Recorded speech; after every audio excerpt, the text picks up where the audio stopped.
নমস্কার, আমরা শুরু করছি আজকের আমাদের straight talks unedited the plurals এর এই যে অনুষ্ঠান, এটা আপনারা অনেকেই বিভিন্ন সময় অংশগ্রহণ করেন এবং জানেন যে এখানে আমরা সাম্প্রতিকতম যে নানান বিষয় সেটাকে সামনে আনার চেষ্টা করি।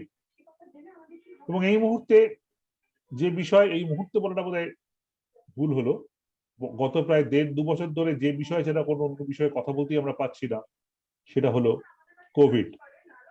এবং এই কোভিডের বারবার ঢেউ আসছে, ঢেউ যাচ্ছে, আমরা ঢেউ গুনছি যে আবার পরের ঢেউ আসবে কি আসবে না সেই চিন্তা করছি। এবং করতে করতে যখন মনে হচ্ছে না এবার বোধহয় শেষের পালা, ভ্যাকসিনও হচ্ছে, একটা ভ্যাকসিন হলো, দুটো ভ্যাকসিন হলো, এবার বোধহয় কোভিড যাওয়ার পালা, তখন আবার নতুন করে ওমিক্রন অমিত বিক্রমে মানব জাতির উপর ঝাঁপিয়ে পড়েছে। সাউথ আফ্রিকা থেকে এর শুরু। সাউথ আফ্রিকায় প্রথমে এটা খুঁজে পাওয়া গেছে। এখানে বলে রাখা ভালো যে সাউথ আফ্রিকায় খুঁজে পাওয়া গেছে মানে দায়িত্বটা সাউথ আফ্রিকার নয়, বরং সাউথ আফ্রিকার বিজ্ঞানীরা এটাকে বের করেছেন, তাদের কৃতিত্ব প্রাপ্ত। কিন্তু সাউথ আফ্রিকায় বেরোনোর পর বা সেখান থেকে খুঁজে পাওয়ার পর ওমিক্রন ইতিমধ্যেই সারা পৃথিবীতে, শেষ যে খবর আমার কাছে আছে, 30টা দেশে ইতিমধ্যে আইডেন্টিফাইড হয়েছে। ভারতবর্ষেও গতকাল কর্ণাটকে 2 জনের শরীরে ওমিক্রন ভাইরাস পাওয়া গেছে এবং আরো বেশ কয়েকজন সন্দেহের মধ্যে রয়েছে। ওমিক্রন কতটা ক্ষমতা ধরে সেই নিয়েও নানান প্রশ্ন। অনেকেই বলছেন যে ডেল্টার থেকেও বেশি ক্ষমতা ধরে, আবার কেউ অন্য কথা বলছেন। সুতরাং একটা বড় প্রশ্ন সবার সামনে চলে আসছে, যখন আমরা মোটামুটি ভাবতে শুরু করেছিলাম যে বোধহয় এবার কোভিড থেকে মুক্তি পাওয়া যাবে, কাজকর্ম শুরু হচ্ছে, লোকে বেড়াতে যাওয়া শুরু করেছেন, আবার তখন কোভিড বোধহয় ফিরে আসছে। তাহলে কি আর একটা ঢেউ? আবার কি কোভিডের একটা ঢেউ? আবার কি লকডাউন? আবার কি থমকে যাওয়া? এই প্রশ্নগুলো সামনে আসছে। এবং এই প্রশ্নগুলো তখনই সামনে আসছে যখন ইতিমধ্যেই আমাদের পশ্চিমবঙ্গে, আমাদের রাজ্যে, আমাদের কলকাতা শহরে আস্তে আস্তে পরিস্থিতি অনেকটা নর্মালাইজ করতে শুরু করেছিল এবং স্কুল কলেজ খুলতে আরম্ভ করেছে। স্কুলের বড়রা, বড়দের স্কুল ক্লাস খুলেছে, কলেজ খুলেছে। সেখানে কি হবে, স্কুলই বা কেমন চলছে, আজকে আমরা এই সবগুলো বিষয় নিয়ে আলোচনা করবো। এবং যখন থেকে এই অনুষ্ঠানটা প্ল্যান করা হয়েছিল তখন থেকে অনেকেই আমার বিভিন্ন প্রশ্ন পাঠিয়েছেন, সেই প্রশ্নগুলো আমরা নেব। এবং যারা আজকে দেখছেন, লাইভে রয়েছেন, তাদেরও যদি কোনো প্রশ্ন থাকে আমরা পরবর্তীকালে নেব। আমি আগে বলে দিই, আমার সঙ্গে যারা যারা রয়েছেন এই মুহূর্তে বা যারা জয়েন করার কথা আজকের এই অনুষ্ঠানে, এর মধ্যে আমার সঙ্গে রয়েছেন ডক্টর তপন মুখার্জি। ডক্টর মুখার্জি কলকাতা পুরসভার অ্যাডভাইজার হেলথ, অত্যন্ত যেটাকে বলবো যে অভিজ্ঞতা প্রচুর, এবং এই কোভিড এর প্রথম থেকে বহুবার ডক্টর মুখার্জির সঙ্গে আমরা কথা বলছি, উনি গাইড করছেন আমাদেরকে যে কিভাবে সামনে এগোচ্ছে। ডক্টর মুখার্জির কাছ থেকে কলকাতার লেটেস্ট ছবিটা আমরা জেনে নেব। আমার সঙ্গে রয়েছেন এই মুহূর্তে, ইতিমধ্যেই যোগ দিয়েছেন ডক্টর অরূপ হালদার। ডক্টর অরূপ হালদার একেবারে সামনে দাঁড়িয়ে কলকাতা শহরে যারা কোভিড চিকিৎসা করছেন, ডক্টর হালদার তার মধ্যে একজন। উডল্যান্ডস সে সঙ্গে উনি যুক্ত। এবং যেটা আমি বললাম যে শুধু কোভিড চিকিৎসা করা তো একটা পার্ট, তার সঙ্গে একাডেমিক্যালি কোভিড নিয়ে যারা আলোচনা করছেন, বিভিন্ন লেখালেখি করছেন, ডক্টর হালদার তার মধ্যে একজন। Welcome doctor Haldar to the show. Welcome doctor Mukherjee. আমার সঙ্গে জয়েন করেছেন ইতিমধ্যেই ডক্টর সংঘমিত্র দাস ব্যানার্জি। ডক্টর ব্যানার্জি উনি স্কুলের শিক্ষিকা, চাঁদপাড়া বালিকা বিদ্যালয়, এই চাঁদপাড়া বালিকা বিদ্যালয়ের উনি শিক্ষিকা, উনিও জয়েন করেছেন আমাদের সঙ্গে। আমরা ওনার সঙ্গে কথা বলবো যে স্কুলে যে এই কোভিড এর পর ক্লাস আরম্ভ হলো, ওনাদের অভিজ্ঞতা কি আমরা জানবো। এছাড়াও আমরা যাদেরকে আশা করছি যারা জয়েন করবেন, ডক্টর রাজীব দাশগুপ্তা, প্রফেসর রাজীব দাশগুপ্তা, তিনি জওহরলাল নেহরু বিশ্ববিদ্যালয়ের অধ্যাপক এবং এই মুহূর্তে ভারতবর্ষে যারা ভ্যাকসিনেশন প্রোগ্রামের সঙ্গে যুক্ত তাদের অন্যতম হলেন ডক্টর দাশগুপ্তা। এই মুহূর্তে একটা মিটিং এ রয়েছেন, উনি কিছুক্ষণ পরেই আমাদের সঙ্গে জয়েন করবেন। আমাদের সঙ্গে জয়েন করার কথা করবেন একটু পরেই ডক্টর অনিন্দ্য নারায়ণ বিশ্বাস। ডক্টর বিশ্বাস হলেন ওয়েস্ট বেঙ্গল এডুকেশন ডিপার্টমেন্টের, উনি হচ্ছেন কমিশনার। সুতরাং এই যে স্কুল খোলা এবং স্কুলে যে কোভিড প্রক্রিয়া তাকে কিভাবে আটকানো, ডক্টর বিশ্বাস তার সামগ্রিক একটা ছবি আমাদের কাছে নিশ্চয়ই তুলে ধরবেন আমরা আশা করি। আমাদের সঙ্গে আরো জয়েন করার কথা রাজা রাজা দে ইনস্টিটিউশন ভবানীপুরের হেডমাস্টার। ডক্টর দেকেও আমরা এক্সপেক্ট করছি যে কোনো সময়। আরো আপনারা যারা আছেন তারা নিশ্চয়ই এই অনুষ্ঠানে আমাদের সঙ্গে থাকবেন। হ্যাঁ, এটা ওখান দিয়ে ঘুরতে দেয়নি, আমরা এই ব্রিজ পার হয়ে সাউন্ড কাউর একটা শোনা যাচ্ছে, কাউর একটা ব্যাকগ্রাউন্ড সাউন্ড শোনা যাচ্ছে। আমি রিকোয়েস্ট করছি ব্রিজ সবাইকে, পার হয়ে আমাদের ঘুরতে হবে। গেস্টদের বাইরে যারা আছেন তারা সাউন্ডটাকে অফ করে দিন। যারা গেস্টদের ওখানেই বাইরে থাকো, যারা না আছেন হলে তারা আবার এপারে কাইন্ডলি কোথা সাউন্ডটাকে দিয়ে অফ করে দিন। ডক্টর দে, আপনার সাউন্ডটা একটু জোরে আসছে, একটু কাইন্ডলি খেয়াল করবেন। মানে ওই সিদ্ধেশ্বরী মন্দিরের প্যারালাল অপোজিট ওই গলির মুখটায় থাকো। হ্যাঁ ডক্টর দে,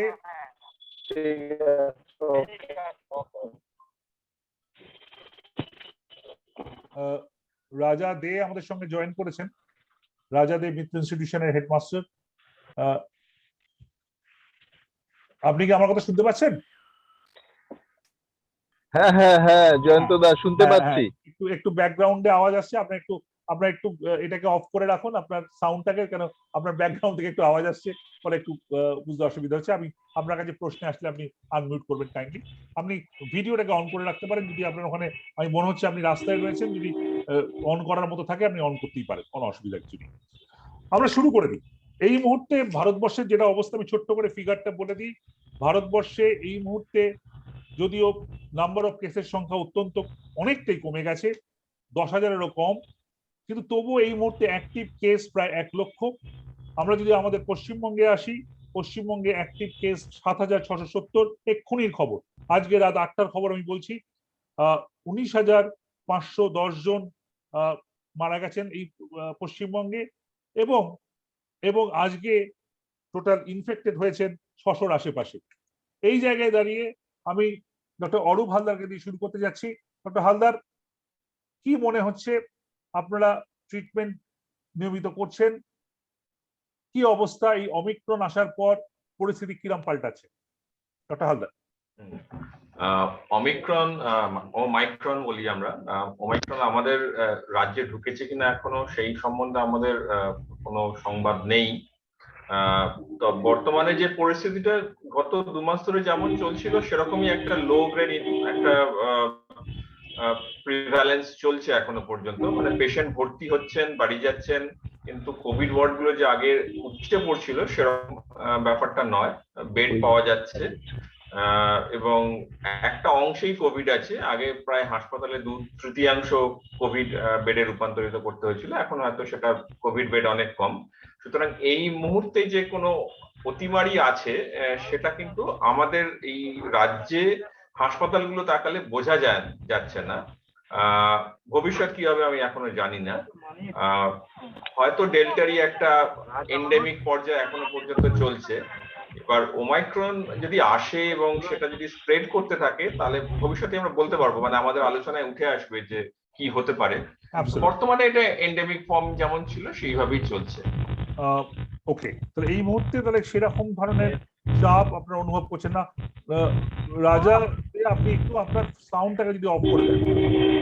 রাজা দে, আপনি সাউন্ড করছি একটু কাইন্ডলি মিউট করে দিন, তাহলে আওয়াজ আসে। ডক্টর মুখার্জি, আপনার কাছে আসি। কলকাতার ছবিটা কেমন? যদিও আমরা দেখছি যে এখন প্রত্যেকদিন 600 থেকে 700 মতো কেস হচ্ছে, কিন্তু এই 600-700 কেসের মধ্যে এখন অব্দি 1 নম্বরে যাচ্ছে কলকাতা। কলকাতার ছবিটা খানিকটা কিরকম যদি বল। আচ্ছা, এখানে তার আগে আমি একটু কথা বলে দিই, সেটা হচ্ছে যে যেটা নিয়ে আমরা আলোচনাও করেছি মিটিং এর মধ্যে, সেটা হচ্ছে গত শনিবার দিনেতে WHO-র যে বুলেটিনটা আমাদের কাছে এসেছে সাউথ ইস্ট এশিয়ান রিজিয়নের বিষয়ে, তাতে যেসব পয়েন্টস গুলো এসেছে তার সামারিটা অনেকটা এরকম। এখন এই কোভিড তো আমাদের এই বিভিন্ন আলোচনাতে দুটো জিনিস শিখিয়েছে, একটা হচ্ছে VOC, একটা হচ্ছে VOI, virus of concern, virus of interest. এখন ভাইরাস অফ কনসার্ন হচ্ছে এই ওমিক্রন, যেটার ক্ষেত্রে WHO বলেছে যে এটা it may have more transmissibility and immune escape potential. কিন্তু তাৎপর্যপূর্ণ হচ্ছে উইদিন ব্র্যাকেট WHO এটাও বলেছে উইথ স্টিল সাম আনসার্টেনটিস, অর্থাৎ আরো দিন গেলে জানা যাবে ব্যাপারটা। নেক্সট বলেছে যে যদি মেজর সার্জ হয় ওমাইক্রনের, তাহলে কিন্তু তার কনসিকোয়েন্সে সিভিয়ার হতে পারে, এবং এর জন্য কি করতে হবে? 1 নম্বর হচ্ছে enhanced surveillance and sequencing efforts নিতে হবে, এবং ভ্যাকসিনেশন কভারেজটা বাড়াতে হবে। SMS অর্থাৎ আপনার ওই সোশ্যাল ডিস্টেন্সিং, তারপরে একটা সেফ ডিস্টেন্স মেনটেন করা, মাস্ক পরা, এগুলো তো যেমন করা হচ্ছে করতে হবে। তার সঙ্গে বলেছে ওরা যে increased ventilation of indoor spaces দরকার। ওকে, এবার তারপরে হচ্ছে যে যদি কারেন্টলি যে অ্যাভেলেবল ভ্যাকসিনস রয়েছে, এটা যথেষ্ট রিঅ্যাসিওরিং কথা। কারেন্টলি অ্যাভেলেবল ভ্যাকসিনস গুলো বলেছে WHO 27 তারিখের বুলেটিনে may offer some level of protection against hospitalization and death. যদিও আবার এখানেও ব্র্যাকেটে একটা কথা আছে, although immune escape is possible. এখন এটার পরিপ্রেক্ষিতে এই যা যা বললাম তার পরিপ্রেক্ষিতে যেটা ডক্টর হালদার বললেন যে এখন লো লেভেল অফ ট্রান্সমিশন চলছে, কেস কম, হাসপাতালে জায়গা পাওয়া যাচ্ছে, ভর্তি হচ্ছে, একটা গেল রব নেই। কিন্তু given the low level of transmission in the south east Asian region, many countries have relaxed international travel measures. এই জায়গাটাতে WHO কিন্তু একটা প্রিকশনারি অ্যাপ্রোচের কথা বলেছে। কলকাতার ব্যাপারে যদি আপনি আসেন তাহলে আমি বলবো যে একটা ব্যাপার আমরা দেখছি, আমরা 10-20 দিনের ধরো একটা স্টাডি করে আমরা দেখেছি যে কলকাতাতে দিনে দিনে যে পজিটিভ গুলো হচ্ছে তার মধ্যে আমাদের কাছে বেশি তাৎপর্যপূর্ণ মনে হয়েছে যে 2টো ডোজ অফ ভ্যাকসিনেশন হওয়ার পরেতেও কত লোক পজিটিভ হচ্ছে সেখানে আমরা দেখেছি। ডক্টর মুখার্জি আলাদা করে আসবো, আচ্ছা, এটা আমি আলাদা করে অ্যাড্রেস করতে চাই কারণ এটা এক্সট্রিমলি ইম্পর্টেন্ট। হ্যাঁ, তাহলে আরেকটা বিষয়তে আসি, সেটা হচ্ছে যেটা 10 দিনের স্টাডি আমরা করে দেখেছিলাম। হ্যাঁ। যদি ইনসিডেন্সের কথা বলেন যে 12 থেকে 18, গত 10 দিনে কলকাতা শহরে 12 থেকে 18 বছর বয়সীদের কতজন এফেক্টেড হয়েছে, আর বিলো 12 কতজন এফেক্টেড হয়েছে। 12 থেকে 18 আর 12 কম। 12 থেকে 18 এফেক্টেড হয়েছে 1 থেকে মিনিমাম হচ্ছে 1, ম্যাক্সিমাম হচ্ছে 16 জন। আর বিলো না টোটাল মিনিমাম 10 দিনের টোটাল ফিগার 15ই নভেম্বর থেকে 24শে নভেম্বর পর্যন্ত 10 দিনের ফিগারে 12 থেকে 18 বছর বয়সী আক্রান্ত হয়েছেন 1 থেকে 16, কোনো দিন একজন, কিন্তু ম্যাক্সিমাম 16 জনও হয়েছেন। আর বিলো 12 এ হয়েছেন 3 থেকে 8, এবং টোটাল সংখ্যা ছিল এই 10 দিনে 12 থেকে 18 বছর এবং বিলো 12 মোট 2162 জন।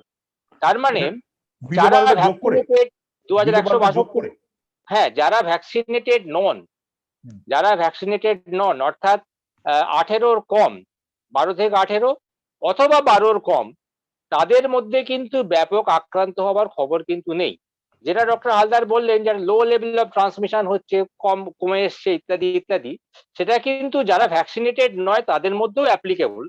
দেখা যাচ্ছে যে 12 বছরের কম বয়সীদের আক্রান্ত সংখ্যা খুব কম, 12 থেকে 18 মধ্যেও সংখ্যাটা খুব কম।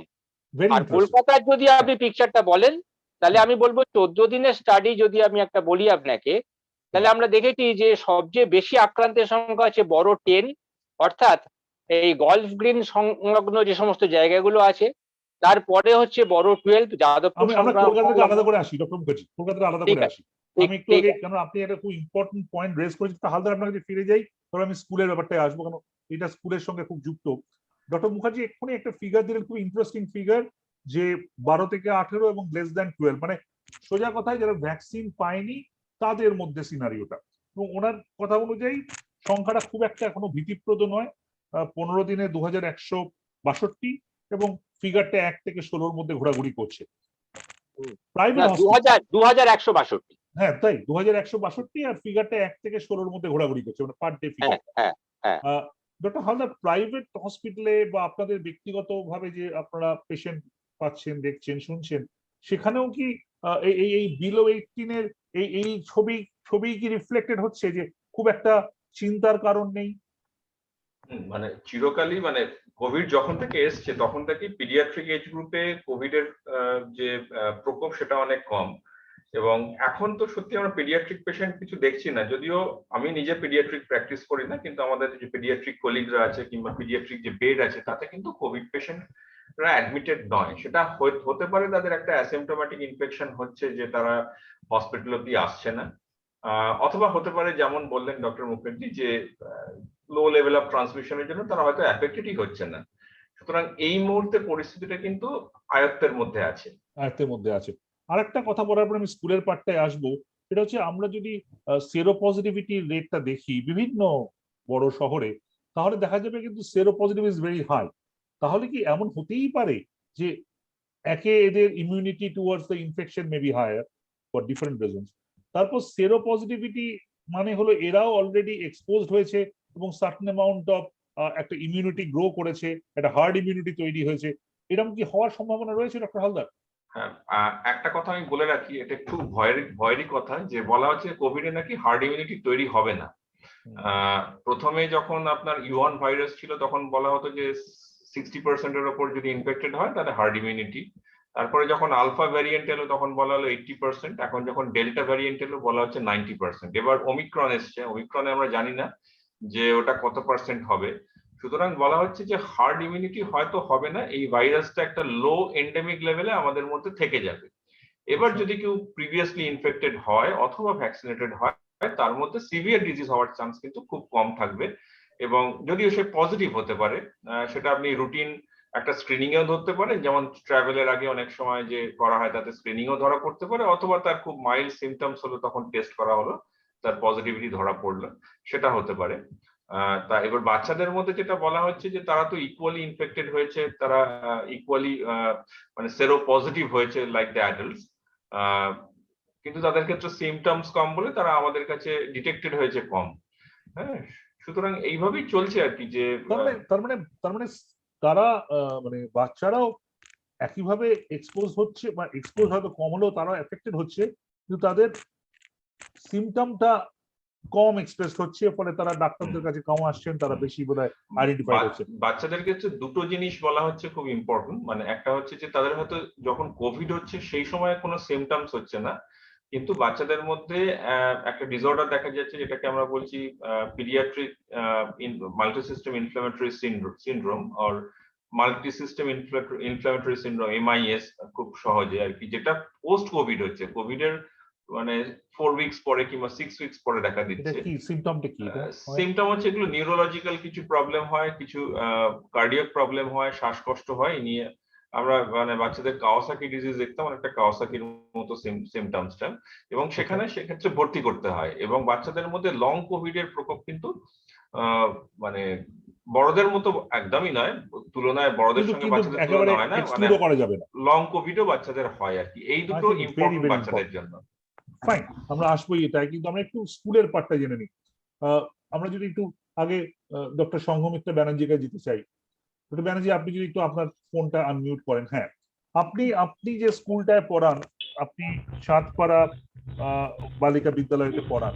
এই চাঁদপাড়া বালিকা বিদ্যালয়টা আমার যতদূর ধারণা এটা একটু রুরাল, মানে গ্রামাঞ্চলের স্কুল। তবে এইখানে এই যখন কোভিড এর পর রাজ্য সরকারের নির্দেশে যখন স্কুল খুলতে আরম্ভ করলো এবং বড় ক্লাসগুলো খুললো, সেটা আজকে প্রায় সপ্তাহ 2-1 ওপর হয়ে গেল। আপনাদের অভিজ্ঞতা কি? আপনাদের কিরকম ক্লাস চলছে? ছাত্ররা কেমন আসছে? ছাত্রদের গার্জেনরাই বা কেমন রিয়াক্ট করছে? কিরকম অভিজ্ঞতা? আচ্ছা, অভিজ্ঞতাটা বলি যে যেহেতু আমাদের 16ই নভেম্বর স্কুলটা খুলেছে, তো প্রথম খোলা হয়েছে আমাদের মোটামুটি যে কোভিড এর যে গাইডলাইন সেটা মেনেই আমাদের সব স্কুল খোলা হয়েছে। তার আগে সমস্ত রকম ভাবে আমাদের যত রকম স্কুলের বিল্ডিং আছে, চেয়ার বেঞ্চ সমস্ত স্প্রে করে সমস্ত খোলা হয়েছে। কিন্তু আমরা যেটা দেখছি এখনো অব্দি কিন্তু গার্জেনরা প্রচন্ড ভাবে আতঙ্কিত আছেন। তার কারণ হচ্ছে আতঙ্কটা খুব স্বাভাবিক, সেটা প্রত্যেকের মা বাবা তো প্রত্যেকের মধ্যে আতঙ্কটা রয়েছে, কিন্তু ছেলে মেয়ের এত অ্যাটেন্ডেন্স এত পোর, যেখানে একটা স্কুলের 9, 10, 11, 12 ধরুন, যেখানে সোম বুধ শুক্র এই 3টে দিন 10 আর 12 কে আসতে বলা হয়েছে, আর বৃহস্পতি আর শনি 9 আর 11 কে আসতে বলা হয়েছে। তার মধ্যে প্রথম যেদিনকে আমাদের স্কুল খোলে 16 তারিখটা, সেদিনকে দেখলাম টোটাল 134টা স্টুডেন্ট ছিল। আমার যদিও গার্লস স্কুল যেদিনকে প্রথম যেদিনকে স্কুল খুললো সেদিনকে 16 তারিখে। 134 জন কতজনের মধ্যে? টোটাল টোটাল এটা হচ্ছে আপনার 650 মধ্যে। 650 মধ্যে। হ্যাঁ, তার মানে প্রায় 15-16%, মানে 20 ভাগেরও, মানে 20%-এরও কম। খুব কম। তারপরে কি আসছে ব্যাপারটা? তারপরে আরো ডিটোরিয়েট করছে অ্যাটেন্ডেন্সটা, মানে আমি এই কারণে বলছি কারণ আচ্ছা, পুরো হয়তো deteriorate করছে। হয়তো প্রথম দিন হয়তো অনেকে দেখতে চাইছেন যে কি হচ্ছে স্কুলে গিয়ে দেখি, তারপরের দিন হয়তো, এবার দেখুন সত্যি কথা বলতে কি আমরাও তো টিচাররা মুখে মাস্ক পরে পড়াচ্ছি বা ওরাও হয়তো মুখে মাস্ক পরে, সব থেকে বড় কথা মাস্ক পরে এতক্ষণ বাচ্চারা থাকতে খুব অস্বস্তি হচ্ছে ওদের, যেটা আমরা বুঝতে পারছি। আমরা এখন ক্লাসে ঢুকছি, ম্যাম একটু মাস্কটা খুলবো, মানে আমরা বলছি মানে বলতেও ভয় করছে না খুলো না বা খুলো, কিন্তু ওদেরও তো কষ্ট হচ্ছে, আমরা বুঝতে পারছি, খুব কষ্ট হয়, এটা আমরাও বুঝতে পারি। এবং আমাদেরও যখন সারাক্ষণ স্টাফ রুমে, আমরাও সারাক্ষণ সকাল 8টায় বেরো, রাত্রে 8টায় ঢুকে, সেই 12 ঘন্টা কিন্তু মুখে মাস্ক পরে থাকি, কারণ ট্রেনে যাতায়াত করে। খুব একটা কমফোর্টেবল না, হচ্ছে না, একদম না। আর আতঙ্কটা কিন্তু সবার মধ্যেই রয়েছে। হ্যাঁ, কিন্তু তার সত্ত্বেও একটা কথা বলি, হ্যাঁ, স্কুলটা তো নয় খুলে তাতে 15-20% ছেলে মেয়ে আসছে বা স্টুডেন্ট আসছে, বাকি যারা আসছে না তারা কি অনলাইন ক্লাস করছে নাকি? আচ্ছা হ্যাঁ, এটা বললে অনলাইন ক্লাসটা আমাদের এখনো চলছে, মোটামুটি শেষের দিকে হয়ে এসছে। তো অনলাইন ক্লাসটা অনেকদিন আগে থেকে, যখন কোভিড মোটামুটি বন্ধ হয়ে যায় লকডাউনে, তখন থেকে শুরু হয়েছে, এটা এখনো চলছে। কিন্তু এখন এমন অনেক প্রান্তিক স্টুডেন্ট যারা আছে, তারা কিন্তু অনলাইনের এই সুবিধাটা নিতে পারছে না। আমি কেন আপনাকে জিজ্ঞেস করছি, আপনার গ্রামাঞ্চলের স্কুল, সবার খুবই অ্যান্ড্রয়েড গ্রাম, ফোন নাও প্রত্যন্ত থাকতে পারে, গ্রাম। হ্যাঁ, বনগাঁর আগে একটা বুঝতে পারছেন, ঠিক। আর যেহেতু বনগাঁটা বর্ডার, এটাও একটা বড় ব্যাপার আছে, বনগাঁর কিন্তু একটা বাংলাদেশের সমস্যা বর্ডার, রয়েছে। ফাইন, একটা সমস্যা আছে। ফাইন, আমি আবার আপনার কাছে আসবো, আপনার স্কুলের Okay. অভিজ্ঞতা নেব। আমি একটু, যদি প্রফেসর রাজা দিয়ে থাকেন মিত্র স্কুল ভবানীপুরের, আপনি আছেন, তাহলে আমি তো আপনার অভিজ্ঞতাটা একটু শেয়ার করব। প্রফেসর দে, আপনি কি আছেন? শোনা যাচ্ছে? মনে হচ্ছে কোথাও একটা সমস্যা হচ্ছে, এখন ওনাকে দেখতে পাচ্ছি না, আমি ওনাকে পাওয়া যাচ্ছে না। যাই হোক, আমি একটু ফিরে আসি আবার ডক্টর মুখার্জির কাছে। ডক্টর মুখার্জি, যে কথাটা বলতে বলতে আমরা, হ্যাঁ, আমি যেটা বলছিলাম সেটা হচ্ছে যে আমরা একটা 14 দিনের ডাবল ভ্যাকসিন আগে একটু বলি, এইটা নিয়ে একটা অনেক মানুষই, আমি একটু প্রশ্নটা আপনাকে বলি, ডক্টর হালদারও আছেন, পরে ডক্টর অজিত দাশগুপ্ত জয়েন করবেন, যে আমরা ডাবল ভ্যাকসিন, না ডাবল ভ্যাকসিন নেওয়া সত্ত্বেও ইনফেকশন হচ্ছে, এরকম একটা সাধারণ মানুষের opinion বা এবং সেটা হচ্ছে আমরা একটা 20 দিনের স্টাডি করে দেখলাম যে কতজন আরটিপিসিআর পজিটিভ হলো, এবং সেই যতজন পজিটিভ হলো তাদের মধ্যে কতজনের 2টো ডোজ অফ ভ্যাকসিন নেওয়া আছে। ঠিক, এটা যে কোনো ভ্যাকসিন হতে পারে, কোভিশিল্ড বা কোভ্যাক্সিন, ডেফিনেটলি কোভিশিল্ডটাই বেশি নেওয়া আছে। তো তাতে করে আমরা দেখলাম প্রায় 20 দিনের অ্যাভারেজ দাঁড়াচ্ছে যে আরটিপিসিআর পজিটিভ হয়েছে সেই সমস্ত ব্যক্তিদের যাদের মধ্যে 66% জনের কিন্তু 2টো ডোজ কমপ্লিট করা আছে। আমি এটা রিপিট করি, আপনি বলছেন কলকাতা পুরসভার যে টেস্টিং আরটিপিসিআর টেস্ট, এটাকে আরটিপিসিআর আর র্যাপিড মিলে বলছেন? হ্যাঁ, অনলি আরটিপিসিআর টেস্টিং করে যাদের পজিটিভ পাওয়া যাচ্ছে, তাদের মধ্যে 20 দিনের হিসেবে 66%, অর্থাৎ রাফলি 2/3, 3 ভাগের 2 ভাগ তাদের 2টো ভ্যাকসিনই নেওয়া আছে, সেটাই বলছেন তো আপনি? 2টো ডোজ নেওয়া আছে, 2টো ডোজ। হ্যাঁ, এখন কথা হচ্ছে যে এটার কারণটা কি? এর কারণটা হচ্ছে যে কোনো ক্ষেত্রে দেখা যাচ্ছে যে ফার্স্ট ডোজ, সেকেন্ড ডোজ বিভিন্ন রকম ফোন নাম্বার নাকি ব্যবহার হয়েছে। সেকেন্ড হচ্ছে যে সেকেন্ড ডোজ নেওয়ার পর একটা ডেল্টা ভ্যারিয়েন্টে অনেকে হয়তো আক্রান্ত হয়ে থাকতে পারে, যেটা জন্য সেটা হয়তো পুরোপুরি প্রোটেকশন সে পায়নি, মানে ব্রেকথ্রু ইনফেকশন। হ্যাঁ, ব্রেকথ্রু ইনফেকশন হয়েছে।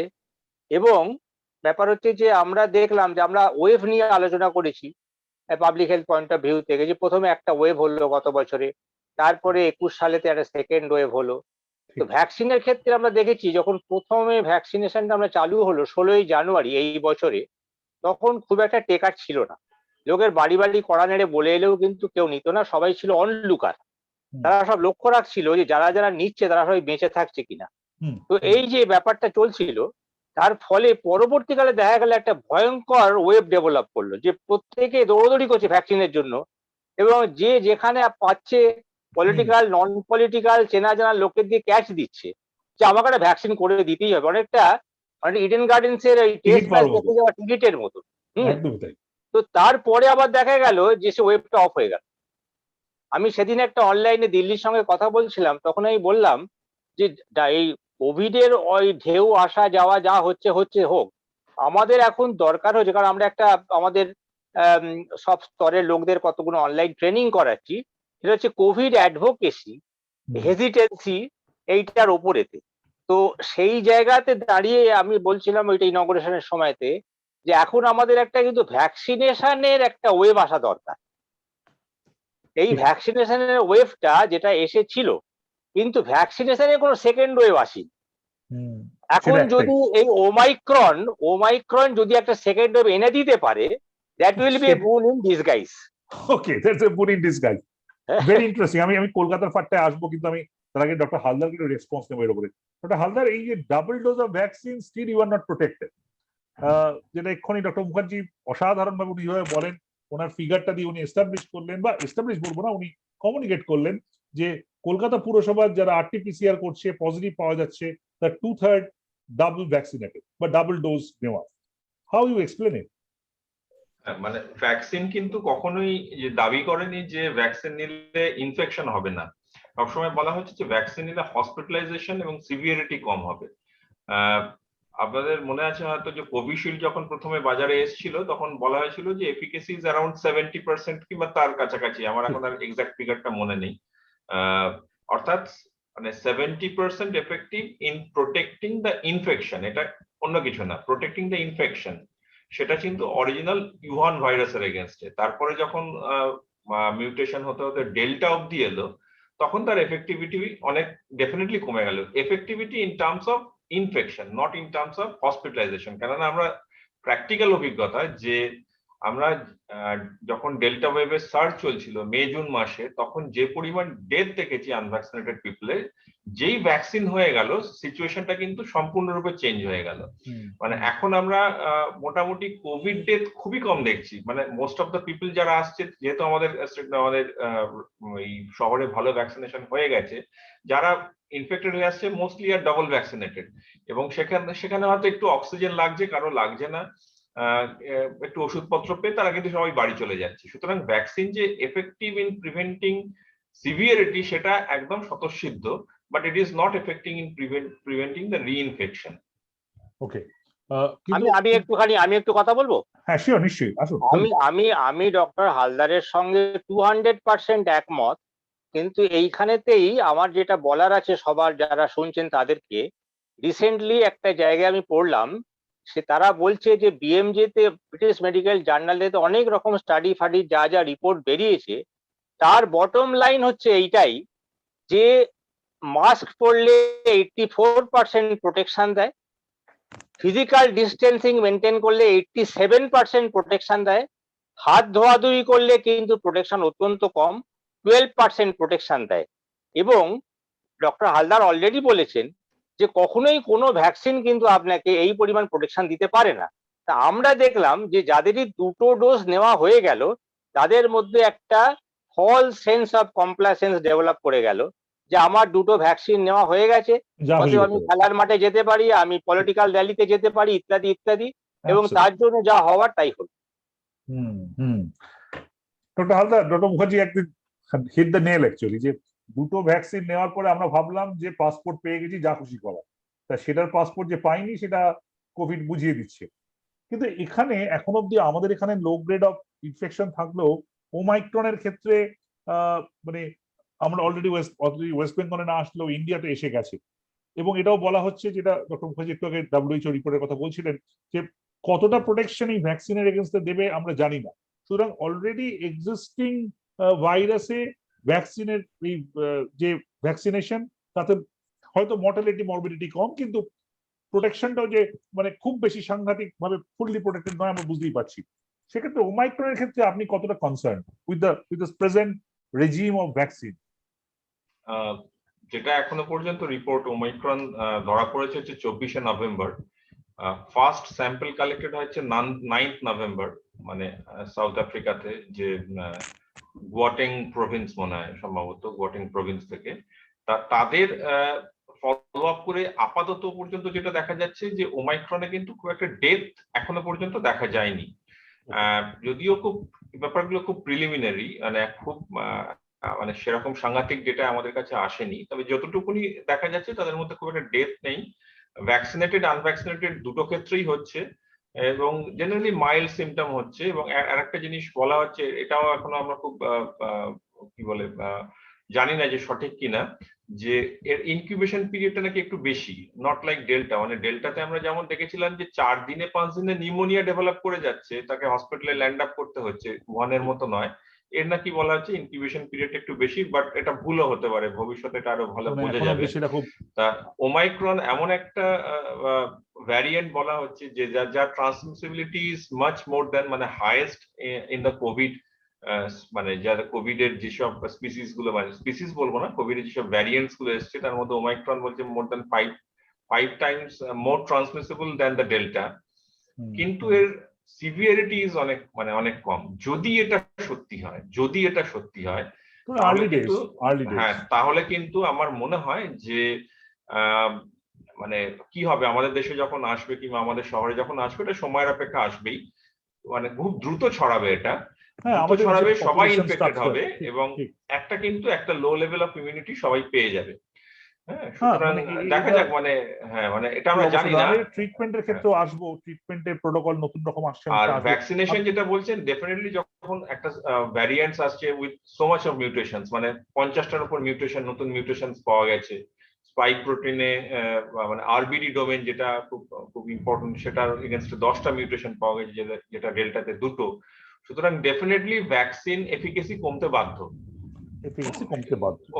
বাধ্য, কিন্তু সেটা দেখা যাক যে সেটা প্রোটেকশন এগেইনস্ট সিভিয়ার ইনফেকশন এখনো দিচ্ছে কিনা। এখানেই একটা প্রশ্ন, হয়তো আমার ক্ষেত্রে, মানে হয়তো যাদের ধরুন বিলো 50 তাদের ক্ষেত্রে এটা নিয়ে খুব একটা সমস্যা হবে না, যদি তারা কোমরবিডিটিস না থাকে।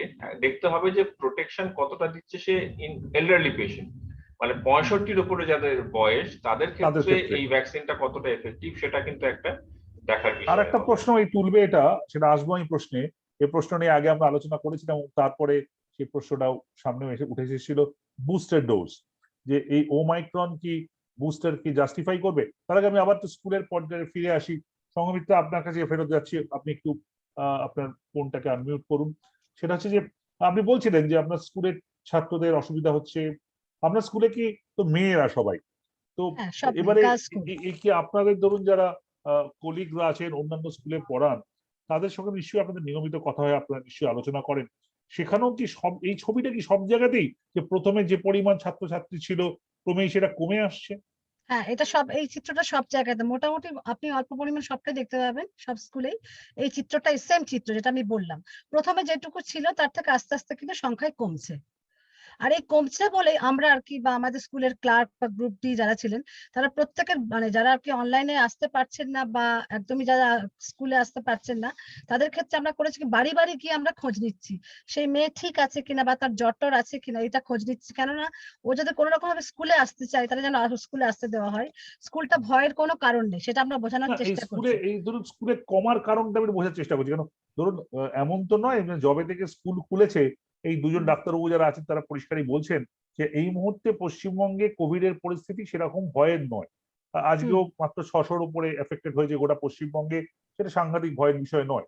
তাহলে যদি, এবং আপনার গ্রামাঞ্চলে নিশ্চয়ই কোভিড এর পরিমাণ আরো কম, তাহলে যদি গ্রামাঞ্চলে কোভিড এর পরিমাণ কম হয়, যদি ওভারঅল কোভিড এর সংখ্যা কম হয়, তাহলে স্কুলে ছাত্রছাত্রীর পরিমাণটা কমছে কেন? না, কমছে এদিকে কম, কিন্তু সেভাবে বনগাঁটা কিন্তু ভালো একটা কন্টেইনমেন্ট জোনের ছিল কিন্তু বনগাঁর ওই দিকটা। আর যেটা বলছি কমার কারণ হচ্ছে মাস্ক পরাটা কিন্তু বিশাল একটা ব্যাপার হয়েছে। আগে দেখুন 9:30টায় স্কুলটা ছিল, আগের টাইমটা ছিল যখন 16 তারিখ থেকে খোলা হয় তখন কিন্তু 9:30টার সময় টাইমটা ছিল, 9:30 থেকে শুরু হবে।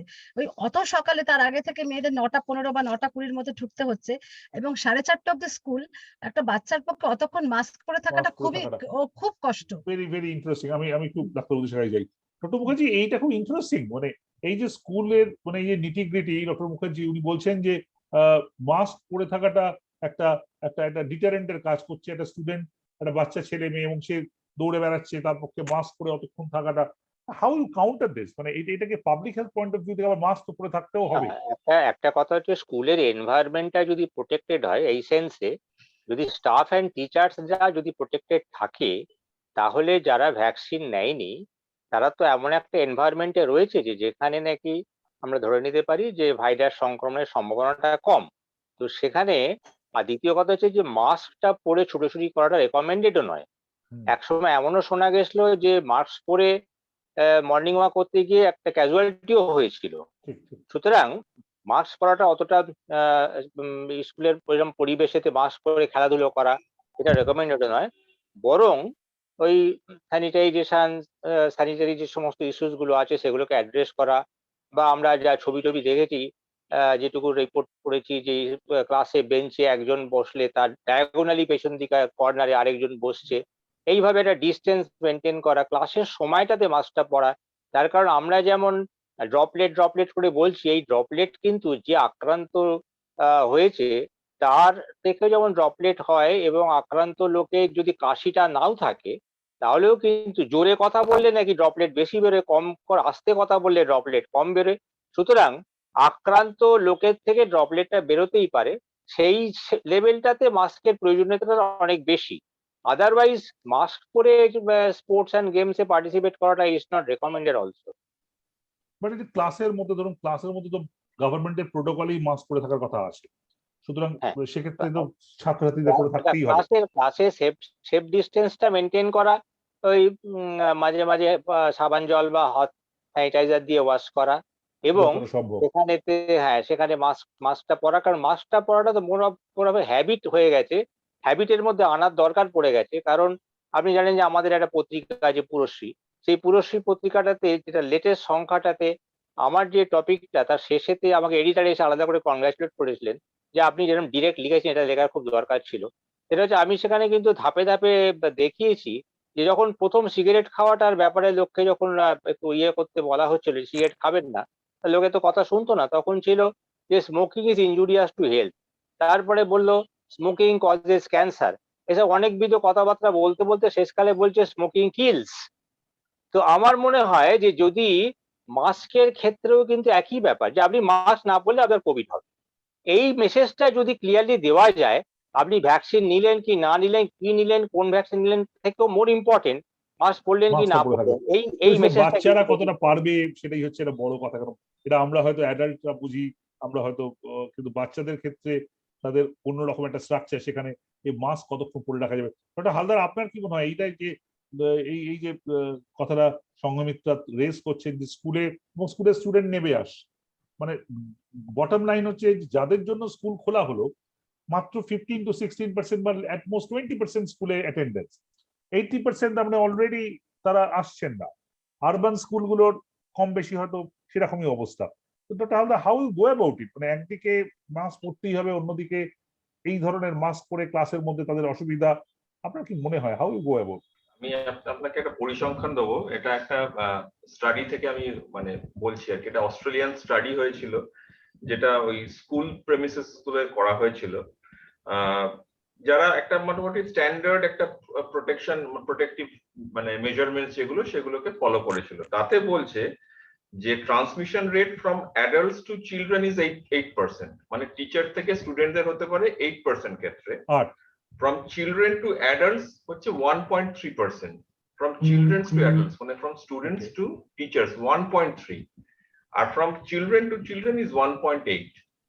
মানে যেহেতু চিলড্রেনটা খুব একটা মানে খুব একটা সিমটোম্যাটিক হয় না, তাদের ছড়ানোর চান্সও খুব কম, তাদের নিজেদের সংক্রমিত করার চান্সও খুব কম, বরং উল্টোটা মানে হতে পারে যে অ্যাডাল্টস আমরা বেশি তাদের ইনফেকশন ঢুকিয়ে দিতে পারি, বিকজ আমরা সিমটোম্যাটিক, আমরা কাশছি খাচ্ছি।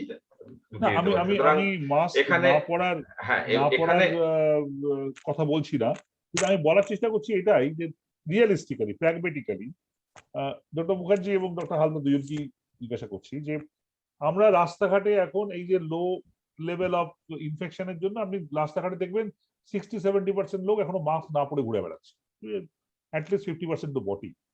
সেক্ষেত্রে আমরা স্কুলে ইনসিস্ট করছি, হয়তো কারেক্টলি ইনসিস্ট করছি তাদের বাচ্চাদের তাদের শরীরের জন্যই যে মাস্ক পরে থাকে, কিন্তু এফেক্টিভলি হচ্ছে কি এই মাস্ক পরে থাকার জন্য সেই বাচ্চারা স্কুলে ক্লাস করতে পারছে না বা ড্রপ আউট বেশি হচ্ছে, এরকম একটা ঘটনা ঘটছে। এইরকম জায়গায় দাঁড়িয়ে সেই এই সমস্যাটা কি আরেকটু অন্যভাবে প্রোটোকলটাকে চেঞ্জ করার কোনো প্রয়োজন public health point of view থেকে?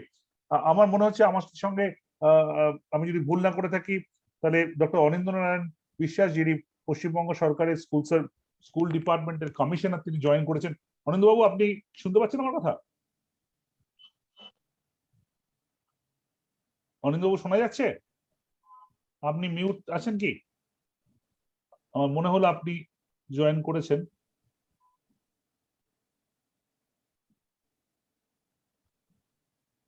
হ্যাঁ, কানেক্ট হচ্ছেন। যতক্ষণ উনি কানেক্ট হন, এইটা আমি খুব কুইকলি দুজনের কাছে রেসপন্স নিয়ে আমি ওনার কাছে আসবো। Hopefully he will be connected properly. Doctor Haldar, আপনি আগে বলুন, আপনার কি মনে হয় প্রোটোকলটাকে এত মানে স্ট্রেট লাইন না করে কিছু একটু কাস্টমাইজ করার দরকার বাচ্চাদের জন্য? মানে বাচ্চাদের ক্ষেত্রে আপনি কখনোই প্রেডিক্ট করতে পারবেন না তারা পড়বে কি পড়বে না। আগে তো বলা হতো 4 বছর 5 বছরের নিচে মাস্ক দরকারই নেই। যাই হোক, মানে তাও একটু বড় বাচ্চাদের আমরা বলতে পারি, বাট এটা তাদের একটা মর্জির উপর নির্ভর করবে। সেখানে আপনার ফিজিক্যাল ডিস্টেন্সিং এবং যে রুমটায় ক্লাস হচ্ছে সেটা কিন্তু এয়ারই হওয়া দরকার, মানে সেখানে একটা ক্রস ভেন্টিলেশন থাকা দরকার। তা এগুলোর উপরই জোর দিতে হবে এবং তাদের বলতে হবে যে তোমরা মাস্ক পরো। আমার মনে হয় বাচ্চারা বড়দের থেকে বেশি কথা শোনে। তাদের যদি এখন থেকে আমরা এরকম ভাবে ট্রেন করতে পারি, শুধু তো কোভিড এর জন্য না, যেমন পলিউশনের জন্য আমরা বলছি যে শীতকালটায় মাস্ক পরে থাকলেই বেটার যখন আমরা আউটডোরে থাকছি, সুতরাং তারা কিন্তু বললে শুনবে। কিন্তু আপনি বলছেন যে অত হার্ড অ্যান্ড ফাস্ট, অত স্ট্রেট জ্যাকেটেড নয়। ডক্টর মুখার্জি, আমি ডক্টর হালদারের সঙ্গে একমত। কারণ আমরা তো মাস্ক পরা না পরা অসুবিধের কথা বলছি, আমরা তো এই আলোচনাটা আনছি না যে মাস্কটা একটা প্রত্যন্ত গ্রামের ছেলে স্কুলে পড়ে আসছে, সেই মাস্কটা তো সে গত 20 দিন ধরেই পড়ে আসছে। যে মাস্কটা 8 ঘন্টার বেশি পড়া উচিত, ভেরি ইম্পর্টেন্ট, এক্সট্রিমলি সার্জিক্যাল মাস্কটা পড়ে আসছে 8 ঘন্টার বেশি, মানে গিভেন ডে পড়বে এবং তারপর ফেলে দেবে, সেটা সে অ্যাফোর্ড করতে পারে না। সেটা সে পড়ে আসছে অনেকটা পকেটে রুমাল রাখার মতো, এবং বাড়ি যাওয়ার সময় সেটা নিয়ে পকেটে ঢুকিয়ে চলে যাচ্ছে।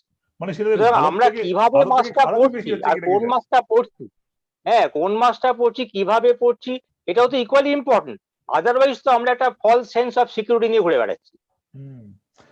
Perhaps we are adding to the risk. মানে একই মাস্ক যদি 20 দিন পরি, সেটা হাতে করে ধরছি, পকেটে পড়ছি, ওখানে টিফিন খাচ্ছি, তাহলে it actually adds on to the risk rather than subtracting it. Absolutely. আমরা একটু বোধহয় গভর্নমেন্টের যে প্রোটোকল, সেটা যারা পাবলিক হেলথ এক্সপার্ট তারা একটু গাইড করা উচিত। ডক্টর বিশ্বাস এখনো উনি কানেক্টিং টু দ্য অডিও দেখাচ্ছেন, সুতরাং আমার মনে হচ্ছে প্রফেসর রাজীব দাশগুপ্ত বলে জয়েন করেছেন। Professor Dasgupta, am I audible? You can hear me? হ্যাঁ, থ্যাংক ইউ। Okay, great. আচ্ছা, আমি আপনার কাছে একটা গ্রস ভিউতে আসবো, সেটা একটু পরে আসবো। তার আগে এইটা নিয়ে আমাদের আলোচনা হচ্ছিল, আমাদের সঙ্গে স্কুলের থেকে কয়েকজন আছেন, তারা বলছিলেন যে বাচ্চাদের যারা যখন স্কুল শুরু হয়েছিল তখন যে পরিমাণ স্টুডেন্ট আসতেন, আমাদের এখানে একদম গ্রামের থেকে একটি স্কুলের শিক্ষিকা রয়েছেন, তিনি বলছেন যে গোড়ার দিকে অ্যাবাউট 20% মতো প্রথম দিন এসেছিল, but gradually the number is going down, নাম্বারটা কমছে। এটা খুব ইন্টারেস্টিং, কেননা সারা রাজ্যে কিন্তু পশ্চিমবঙ্গে এই মুহূর্তে infection is not very high, সেক্ষেত্রে গ্রামাঞ্চলে আরো কম, সেক্ষেত্রে কেন নাম্বারটা কমছে? তাদের উনি বলছেন একটা বড় কারণ হচ্ছে মাস্ক পরা। মাস্ক পরে বাচ্চারা অতক্ষণ থাকতে পারছে না, তারা অসুবিধা ফিল করছে, তারা ডিসকমফর্ট ফিল করছে, এবং সব মিলিয়ে তারা আসছে না। তো এই জায়গার পয়েন্টটা আমি রিয়েলি ফার্ভেন্টলি আই থিঙ্ক যে ডক্টর বিশ্বাসের জন্য আমি ওয়েট করছি। আমাদের স্কুল ডিপার্টমেন্টের কমিশনার উনি জয়েন করার চেষ্টা করছেন, আই ক্যান সি, কিন্তু কোনো টেকনিক্যাল ইস্যু হচ্ছে। আপনার কি মনে হয়, মানে how you go about it? মানে সারা পৃথিবীতে ধরুন স্কুলে মাস্ক পরা বা অন্যান্য প্রোটোকল গুলো কিভাবে হয়, বা আমাদের কি করা উচিত? না, স্কুলের যে প্রোটোকল সেটা একটা হচ্ছে স্কুল লেভেলে, একটা ক্লাসরুম লেভেলে, এবং ইন্ডিভিজুয়াল স্টুডেন্ট এবং টিচার এবং যারা সাপোর্টিং স্টাফ প্রত্যেকের কতটা দূরত্ব রাখা উচিত, কাদের মাস্ক পরা উচিত না, বাচ্চাদের মধ্যে এজ গ্রুপ ওয়াইজ এর একটা লম্বা প্রোটোকল আছে। কিন্তু এই ওমিক্রনের কনটেক্সটে এবং গত 48 ঘন্টায় সাউথ আফ্রিকার যা পিকচার, যা ট্রেন্ড, তাতে দেখা যাচ্ছে যে ছোট বাচ্চা এবং পার্টিকুলারলি টডলার, তাদের হাসপাতালে অ্যাডমিশন যথেষ্ট বেড়ে গেছে কম্পেয়ার টু even নভেম্বরের ফার্স্ট হাফ যখন দৈনিক কেস ছিল about 300-400, এখন সেটা প্রায় 9,000-এর কাছাকাছি চলে গেছে, এটা সাউথ বাচ্চাদের না, আফ্রিকার কথা বলছেন? Total, south Africa. যার মধ্যে বাচ্চাদের এবং টডলারের হাসপাতালে অ্যাডমিশনের সংখ্যা কিন্তু বেড়ে চলেছে। এইটা একদিকে দেখতে গেলে স্বাভাবিক, বা স্বাভাবিক বলবো না, এক্সপেক্টেড। তার কারণ হচ্ছে চাইল্ড পপুলেশন সেটা কমপ্লিটলি আনভ্যাকসিনেটেড। যেটুকুন ডেল্টাতে যেটুকুন সিরো পজিটিভিটি আমরা দেখছি, এই সিরো পজিটিভিটি গত মাসের বা অক্টোবরের শেষের দিকে যে সিরো সার্ভে, তাতে কেরালাতে অ্যাবাউট 45% চিলড্রেনে, হরিয়ানা বা নর্থ ইন্ডিয়ার কিছু স্টেটে, দিল্লিতে, যেখানে দিল্লিতে প্রত্যেক মিউনিসিপাল ওয়ার্ড লেভেলে স্যাম্পলিং হয়ে যে সিরো সার্ভে, তাতে অ্যাবাউট 70%। ইন আদার ওয়ার্ডস, বাচ্চাতে এই সিরো প্রোটেকশনটা is quite varying state to state. Okay, But even then, South African যে এক্সপিরিয়েন্স সো ফার, বা এই গত 1-2 সপ্তাহে, যে ডেল্টা ইনফেক্টেড হওয়া সত্ত্বেও এবং ভ্যাকসিনেটেড হওয়া সত্ত্বেও কিন্তু ওমিক্রন ইনফেকশন হচ্ছে। এবার আপাতত যতদূর জানা আছে সেটা মাইল্ড, তার সিভিয়ারিটি বা হসপিটালাইজেশন, ডেথ কমপ্লিকেশন, এই প্রশ্নগুলোর উত্তর পেতে অ্যাটলিস্ট 2 থেকে 4 সপ্তাহ অপেক্ষা সময় করতে হবে। এতগুলো কথা বলার উদ্দেশ্য হচ্ছে যে এই ওমিক্রনের পরিপ্রেক্ষিতে কিন্তু বাচ্চা ইনফেকশন, এবং পার্টিকুলারলি ওমিক্রন ইজ এ লট মোর ট্রান্সমিসেবল, যেটা সাউথ আফ্রিকায় ইনক্রিজের কেস বাড়ার যে রেটটা, তা থেকে দেখা যাচ্ছে যে Omicron is quite transmissible to the extent it has replaced Delta as the dominant variant in Africa. South Africa. সুতরাং আমরা যে চাইল্ড পপুলেশন, সে স্কুলে যাক আর না যাক, বা ডেফিনেটলি স্কুলে গেলে, আমরা কিন্তু এক্সপেক্ট করতে পারি যে এখানে বা এই কনটেক্সটে চাইল্ড ইনফেকশনের হার বাড়বে, অর্থাৎ স্কুলে গেলে কম বেশি ইনফেকশনের রেট বাড়বে, এটাই হচ্ছে। ডক্টর বিশ্বাস, আপনি কানেক্ট হয়েছে? আমার কথা শোনা যাচ্ছে? ডক্টর বিশ্বাস, আপনি শুনতে পাচ্ছেন? আপনি তো আনমিউটই রয়েছেন ডক্টর বিশ্বাস। আপনার কথা শুনতে পাচ্ছি না আমরা কিন্তু। ওকে, till Dr. Bishas kind of works out the technical part এবং can join us for this discussion. কিন্তু আমি আবার একটু সংঘমিত্রার কাছে যাওয়ার আগে আপনার কাছে ছোট্ট করে জিজ্ঞাসা করি। বাড়বে তো বুঝতে পারলাম, কিন্তু এই যে জায়গাটা, এই যে specific query, how they go about it, mask পরলে বাচ্চারা সামলাতে পারছে না, তাহলে কি প্রোটোকলটাকে কিছু কাস্টমাইজ করার ব্যাপার আছে? অন্য কোনো ধরনের মাস্ক, অন্য কোনো technical intervention, how you go about it? না, এর খুব একটা অল্টারনেটিভ নেই, এবং যতটা ডিটেইলড প্রোটোকল অ্যাভেলেবল গ্লোবালি, আমি জানি না যে স্টেট লেভেলে, সে যে কোনো রাজ্যই হোক, বা ইভেন ডিস্ট্রিক্ট লেভেলে কতটা সেই অ্যাডভাইজারি গুলো দেওয়া হয়েছে বা কতটা পালন করা সম্ভব, মোস্ট ইম্পর্টেন্টলি। কিন্তু এই যে ভারতবর্ষে 600 দিনের বেশি হয়ে গেছে এখন প্রায় স্কুল বন্ধ, এইটা কিন্তু, বা অনেক ক্ষেত্রেই বন্ধ, এইটা কিন্তু একটা এক্সেপশনাল সিচুয়েশন অনেক দেশের তুলনায়। স্কুল কিন্তু চলছে, এবং স্কুল অন্যভাবে চলছে, ওপেনে চলছে, স্ট্যাগার করে চলছে। এই নয়, this is not schooling as usual, this is neither business as usual, but not schooling as usual, not really completely stop. কিন্তু স্কুল না চলার যে ক্ষতি, সে মানসিকই হোক বা এডুকেশনালি হোক, কগনিটিভ হোক, শিশুদের ক্ষেত্রে বা ইভেন অ্যাডোলেসেন্ট টিনেজারদের ক্ষেত্রে, সেই ক্ষতি বা সেই যে লস, সেটা কিন্তু অনেক গুরুতর কম্পেয়ার টু কোভিড কেসেস, যেটা সাধারণত almost as a rule is extremely mild বা অ্যাসিম্পটোম্যাটিক ইন চিলড্রেন। ফাইন, আমি ডক্টর বিশ্বাসের কাছে যাওয়ার চেষ্টা করি। ডক্টর বিশ্বাস, আপনি একটু আনমিউট করতে পারবেন? ডক্টর বিশ্বাস। ইয়েস।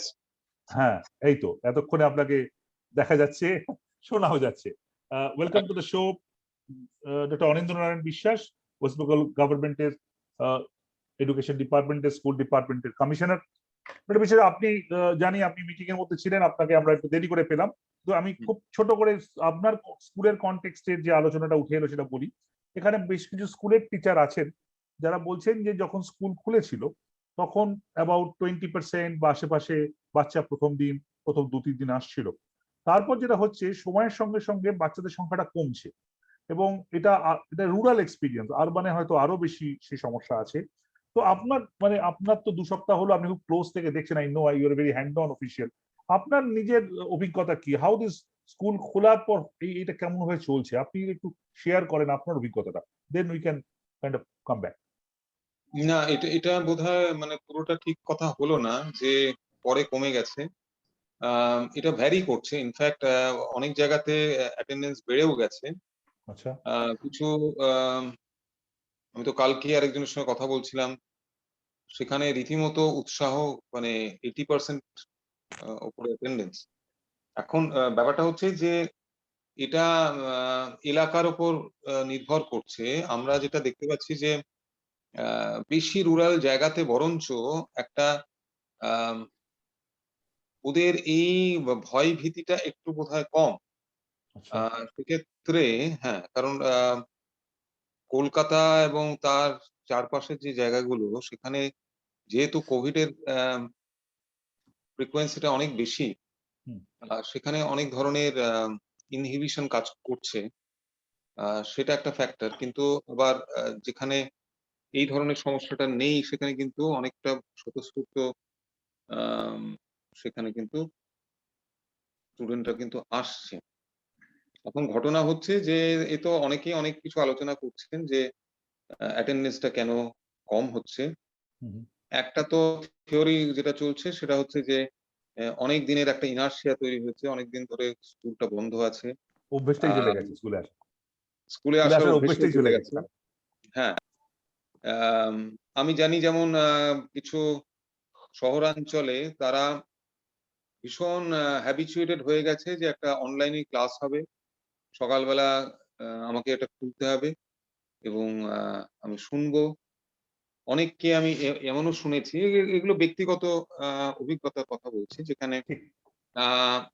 তারা উল্টো উল্টো ঘটনাটাও কিন্তু ঘটেছে। আমি বলতে চাইছি, তার পার্সেন্টেজ নিয়ে আমি কথা বলতে চাই না, কিন্তু অনলাইন ক্লাস যেখানে হয়েছে সেখানে কিন্তু যেখানে ঠিকঠাক পড়ানো হয়েছে, হুম। সেখানে কিন্তু অনেক মিডিয়কার স্টুডেন্ট যারা পেছনের বেঞ্চে বসে থাকতো, তারা কিন্তু অ্যাটেন্টিভলি মিসের পড়াটা শুনেছে বা স্যারের পড়াটা শুনেছে। তো তারা কিন্তু অনেক বেশি উপকৃত হয়েছে, rather than they use to be getting normal attended class, normal class. তো এখানে কোনো ব্যাক বেঞ্চার নেই, এখানে কোনো ব্যাক ব্যাক বেঞ্চার, বেঞ্চে অল আর কেউ front benches, all are right, front benches. বলার ফ্রন্ট বেঞ্চেস।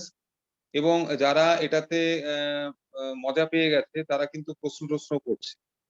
অর্থাৎ এই জায়গাটাতে কিন্তু কারোর কারোর কোথাও কোথাও লাভ হয়েছে। তো কিন্তু আমাদের তো নর্মাল জায়গায় ফেরত আসতে হবে ডক্টর বিশ্বাস, এইটা তো হয়তো এটা ভবিষ্যৎ, কিন্তু আপাতত তো আমাদের ধরুন এই যে এটা তো বারে বারেই আপনারাও বলছেন, আমার মাননীয় মুখ্যমন্ত্রীও বলছেন যে যে আমাদের তো এমন অবস্থা নেই যে প্রত্যেকটা স্টুডেন্ট, স্পেশালি গ্রামাঞ্চলে, তারা অ্যান্ড্রয়েড ফোনের ব্যাপার আছে, টেকনোলজির ব্যাপার আছে, ইন্টারনেট কানেক্টিভিটির ব্যাপার আছে। সুতরাং স্কুলে আসার কোনো বিকল্প নেই, স্কুলটা খুলতে হবে, যে কোনো স্কুলটা আপনারা খুলেওছেন। সেক্ষেত্রে দাঁড়িয়ে একটা কথা একটু আপনাকে জিজ্ঞাসা করি, সেটা হচ্ছে যে খুব ইন্টারেস্টিং একটা অবজারভেশন, যেটা খুব, যে স্কুলে নাকি যেখানে যেখানে কমছে তার একটা কারণ হচ্ছে সারাক্ষণ মাস্ক পরে থাকার জন্য ছাত্রছাত্রীরা সেটাকে ঠিক মানে সেটাকে অ্যাকসেপ্ট করতে পারছে না। এইটাতে এখানে পাবলিক হেলথ 3 জন এক্সপার্ট আছে, আপনার সঙ্গে আলাপ করিয়ে দিই। আমার সঙ্গে রয়েছেন প্রফেসর রাজীব দাশগুপ্তা, উনি জওহরলাল ইউনিভার্সিটির পাবলিক হেলথের প্রফেসর এবং ভারত সরকারের যে বিভিন্ন ভ্যাকসিনেশন কমিটি, এক্সপার্ট কমিটি, সেই কমিটির মেম্বার ডক্টর রাজগুপ্ত রয়েছেন এখানে। কলকাতায় আমাদের পদ্মপুকুরে ওনার আসল বাড়ি, এই মুহূর্তে দিল্লি প্রবাস। আমাদের সঙ্গে রয়েছেন ডক্টর মুখার্জি, ডক্টর তপন মুখার্জি, যিনি কলকাতা পৌরসভার adviser health to the mayor. আমাদের সঙ্গে রয়েছেন ডক্টর অরূপ হালদার, যিনি উডল্যান্ডস এর এবং এই মুহূর্তে কলকাতা শহরে যারা সামনে থেকে কোভিড ট্রিটমেন্ট দিয়ে তাদের একজন। এদের বক্তব্য হচ্ছে, এদের ডেটা দিয়ে দেখাচ্ছেন যে বাচ্চা থেকে বাচ্চার ইনফেক্টিভিটি রেট বা টিচার থেকে বাচ্চার ইনফেক্টিভিটি রেট সেটা normal adult two adult infectivity থেকে অনেক কম। এটা একটা দিক। অন্যদিকে যে কথাটা প্রফেসর দাশগুপ্ত এক্ষুনি বললেন যে ওমাইক্রনের জন্য একটা আবার নতুন রিস্ক আসছে। এই জায়গায় দাঁড়িয়ে পাবলিক হেলথ এক্সপার্টদের কাছ থেকে পরামর্শ নিয়ে আপনারা কি আপনাদের গাইডলাইনের ব্যাপারটাকে একটু ভাবনা চিন্তা করার কথা ভাবছেন, যে একেবারে ওই যা গাইডলাইন এই মুহূর্তে স্কুলের জন্য আছে তার চেঞ্জ করা যায় কিনা? কোনো any thought on that line? আমরা মানে এই ব্যাপারটাকে আমার মনে হচ্ছে যে আমরা একটু ডাইনামিক একটা স্ট্যান্ড পয়েন্ট আমরা রাখছি। তার কারণ হচ্ছে যে এমনিতেই আমাদের যে যেমন স্কুল আওয়ার্স নিয়ে আমাদের একটা প্রথমে আমরা একটা সিদ্ধান্ত নিয়েছিলাম যে ঠিক সকাল 9:30টার সময় কতগুলো ক্লাস শুরু হবে, 10:30টার সময় অন্য দুটো ক্লাস শুরু হবে, পুরো শনিবার ফুল ক্লাস হবে। পরে আমরা আবার একটু চেঞ্জ করলাম গাইডলাইন, যে আর একটু ফ্লেক্সিবিলিটি দেওয়া হলো। এখন এটা কিন্তু ইভলভ করবে। এখন এই ওমিক্রন বলে একটা নতুন ওয়ার্ড এসছে, এখন কখন কি ঘটবে? ওমাইক্রন, ওরা বলছে এটা ওমাইক্রন। ওমাইক্রন, আচ্ছা ওমাইক্রন, নট ওমিক্রন বাট ওমাইক্রন। ওমাইক্রন, আচ্ছা ফাইন, এটা আমি জানতাম না। তো এই যে আমাদের কি জিনিসটা কোথায় গিয়ে দাঁড়াবে সেটা আমরা যেহেতু জানি না, এটাও আমাদের স্কুল এডুকেশন ডিপার্টমেন্ট সেটাকেও আমরা একটু ফ্লেক্সিবিলিটি দেখেই রাখছি। এটা ভবিষ্যতে আমাদের নিশ্চয়ই হয়তো ভাবনা চিন্তা হতেই পারে, করতে হবে। আপাতত যেটা আমাদের আছে। ডক্টর বিশ্বাস একটুখানি আপনাকে ইন্টারাপ্ট করছি, কারণ আমি 3 জন ডাক্তার কি জিজ্ঞাসা করব যে ওনাদের আপনার কাছে কিছু বলার আছে কিনা, কোনো সাজেশন, কোনো অবজারভেশন। তার আগে সংঘমিত্রা আছেন আমাদের সঙ্গে, উনি একটি স্কুলের শিক্ষিকা। সংঘমিত্রা, এখানে ডক্টর বিশ্বাস আছেন, উনি পশ্চিমবঙ্গ সরকারের আপনাদের স্কুলের কমিশনার। সেক্ষেত্রে দাঁড়িয়ে আপনার এই যে মাস্কের কথা আপনি বললেন, এছাড়া স্কুলে এই মুহূর্তে কোভিড এর পরে আর কি কি অসুবিধা হচ্ছে বা কি সমস্যা হচ্ছে, মানে ব্রড? বিশ্বাস স্যার যেটা বললেন সেটা খুব ভালো কথা। এখন অনেকেরই উৎসাহ আছে স্কুলে আসার, এটা সত্যি কথা। আমার প্রত্যন্ত গ্রামের স্কুল, আমার স্কুলেরও খুব উৎসাহ আছে ছাত্রীদের, কিন্তু আরেকটা বড় ব্যাপার সেটা ভ্যাকসিন হয়নি। ভ্যাকসিনেশন যখন হবে এটা ওনার মনের মধ্যে আছে, একটা ভ্যাকসিন বাচ্চাদের মধ্যে পড়েনি। তারা বাড়ির লোকেরাও ছাড়তে ভয় পাচ্ছেন, ওরাও আসতে ভয় পাচ্ছে। হ্যাঁ, এবার এসে কিন্তু দেখুন বন্ধুরা পাশাপাশি বসতে। আর সব থেকে বাজে ব্যাপার বা বড় বাজে খারাপ ব্যাপার এটা কি জানেন, কালকে আমি ফোন করেছি যে আমাদের 16 তারিখ থেকে হয়তো বা 13 তারিখ থেকে আমাদের টেস্ট পরীক্ষা নেওয়া হবে মাধ্যমিকের। তার জন্য আমরা যখন ফোন করি, যারা একদমই যাদের কোনো সাড়া পাচ্ছি না তাদের কাছ থেকে ফোন করছি। এই লকডাউন পিরিয়ডটা এত একটা মানে কি প্যাথেটিক বলবো আমরা, কারণ ম্যাক্সিমাম বাল্য বিবাহ হয়ে যাচ্ছে। সব থেকে খারাপ লাগে, ক্লাস 9 এর বাচ্চার এখন বিবাহ হওয়ার বয়স নয়, কিন্তু কালকে যখন ফোন করলাম দুজন গার্জেন বললো যে ম্যাম আমার মেয়ের বিয়ে হয়ে গেছে। আমি বললাম আপনি বিয়ে দিয়ে দিলেন, ওর কি বিয়ে দেওয়ার বয়স এখন? বললো কি করবো, সংসারের খরচ চালাতে পারছি না। তাদের কাজ নেই, তাদের বাবা মা মনে করছে একটা মেয়ে থাকা মানে একটা অনেকটাই। বুঝেছি, এটা একটা তো অফশুট অফ নানান ধরনের সামাজিক সমস্যা হচ্ছে, তখন এটা একটা বড় সামাজিক সমস্যা। আপনারটা শুনলাম, ভেরি ইন্টারেস্টিং। ডক্টর বিশ্বাস নিশ্চয়ই শুনেছেন। আমি একটু এবার 3 জন আছে, আমি খুব কুইকলি, ডক্টর বিশ্বাস স্কুলের ব্যাপারটা উনি এই মুহূর্তে পশ্চিমবঙ্গে উনি স্কুল সার্ভিস কমিশনের কমিশনার, উনি একটা বড় জায়গায় উনি রয়েছেন। আমি ডক্টর মুখার্জিকে বলবো, Mukherjee any suggestion, anything to offer? আমি প্রফেসর দাশগুপ্তর সঙ্গে সম্পূর্ণ একমত। একই সুরে এই একই কথাই বলেছেন অভিজিৎ বিনায়ক বন্দ্যোপাধ্যায়, নোবেল লরিয়েট। স্কুলেতে যেতেই হবে, কারণ স্কুলেতে না যাওয়ার ফলে তার ইম্প্যাক্টটা লাইফের কেরিয়ারের উপরে কি হচ্ছে সেটা এখনো কিন্তু দূরদৃষ্টি দিয়ে কেউ ভালো করে বুঝতে পারছে না।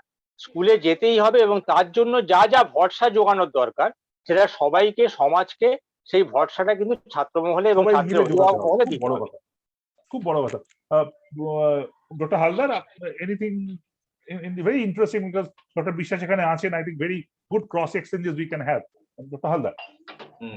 ডক্টর মুখার্জি যেমন বললেন যে স্কুলে যাওয়া না যাওয়া শুধু পড়াশোনা নয়, সেখানে মানে পড়াশোনা ছাড়াও একটা সামাজিক ব্যাপার থাকে। যেমন উনি বললেন যে বাল্য বিবাহ হয়ে যাচ্ছে, ডেঞ্জারাস।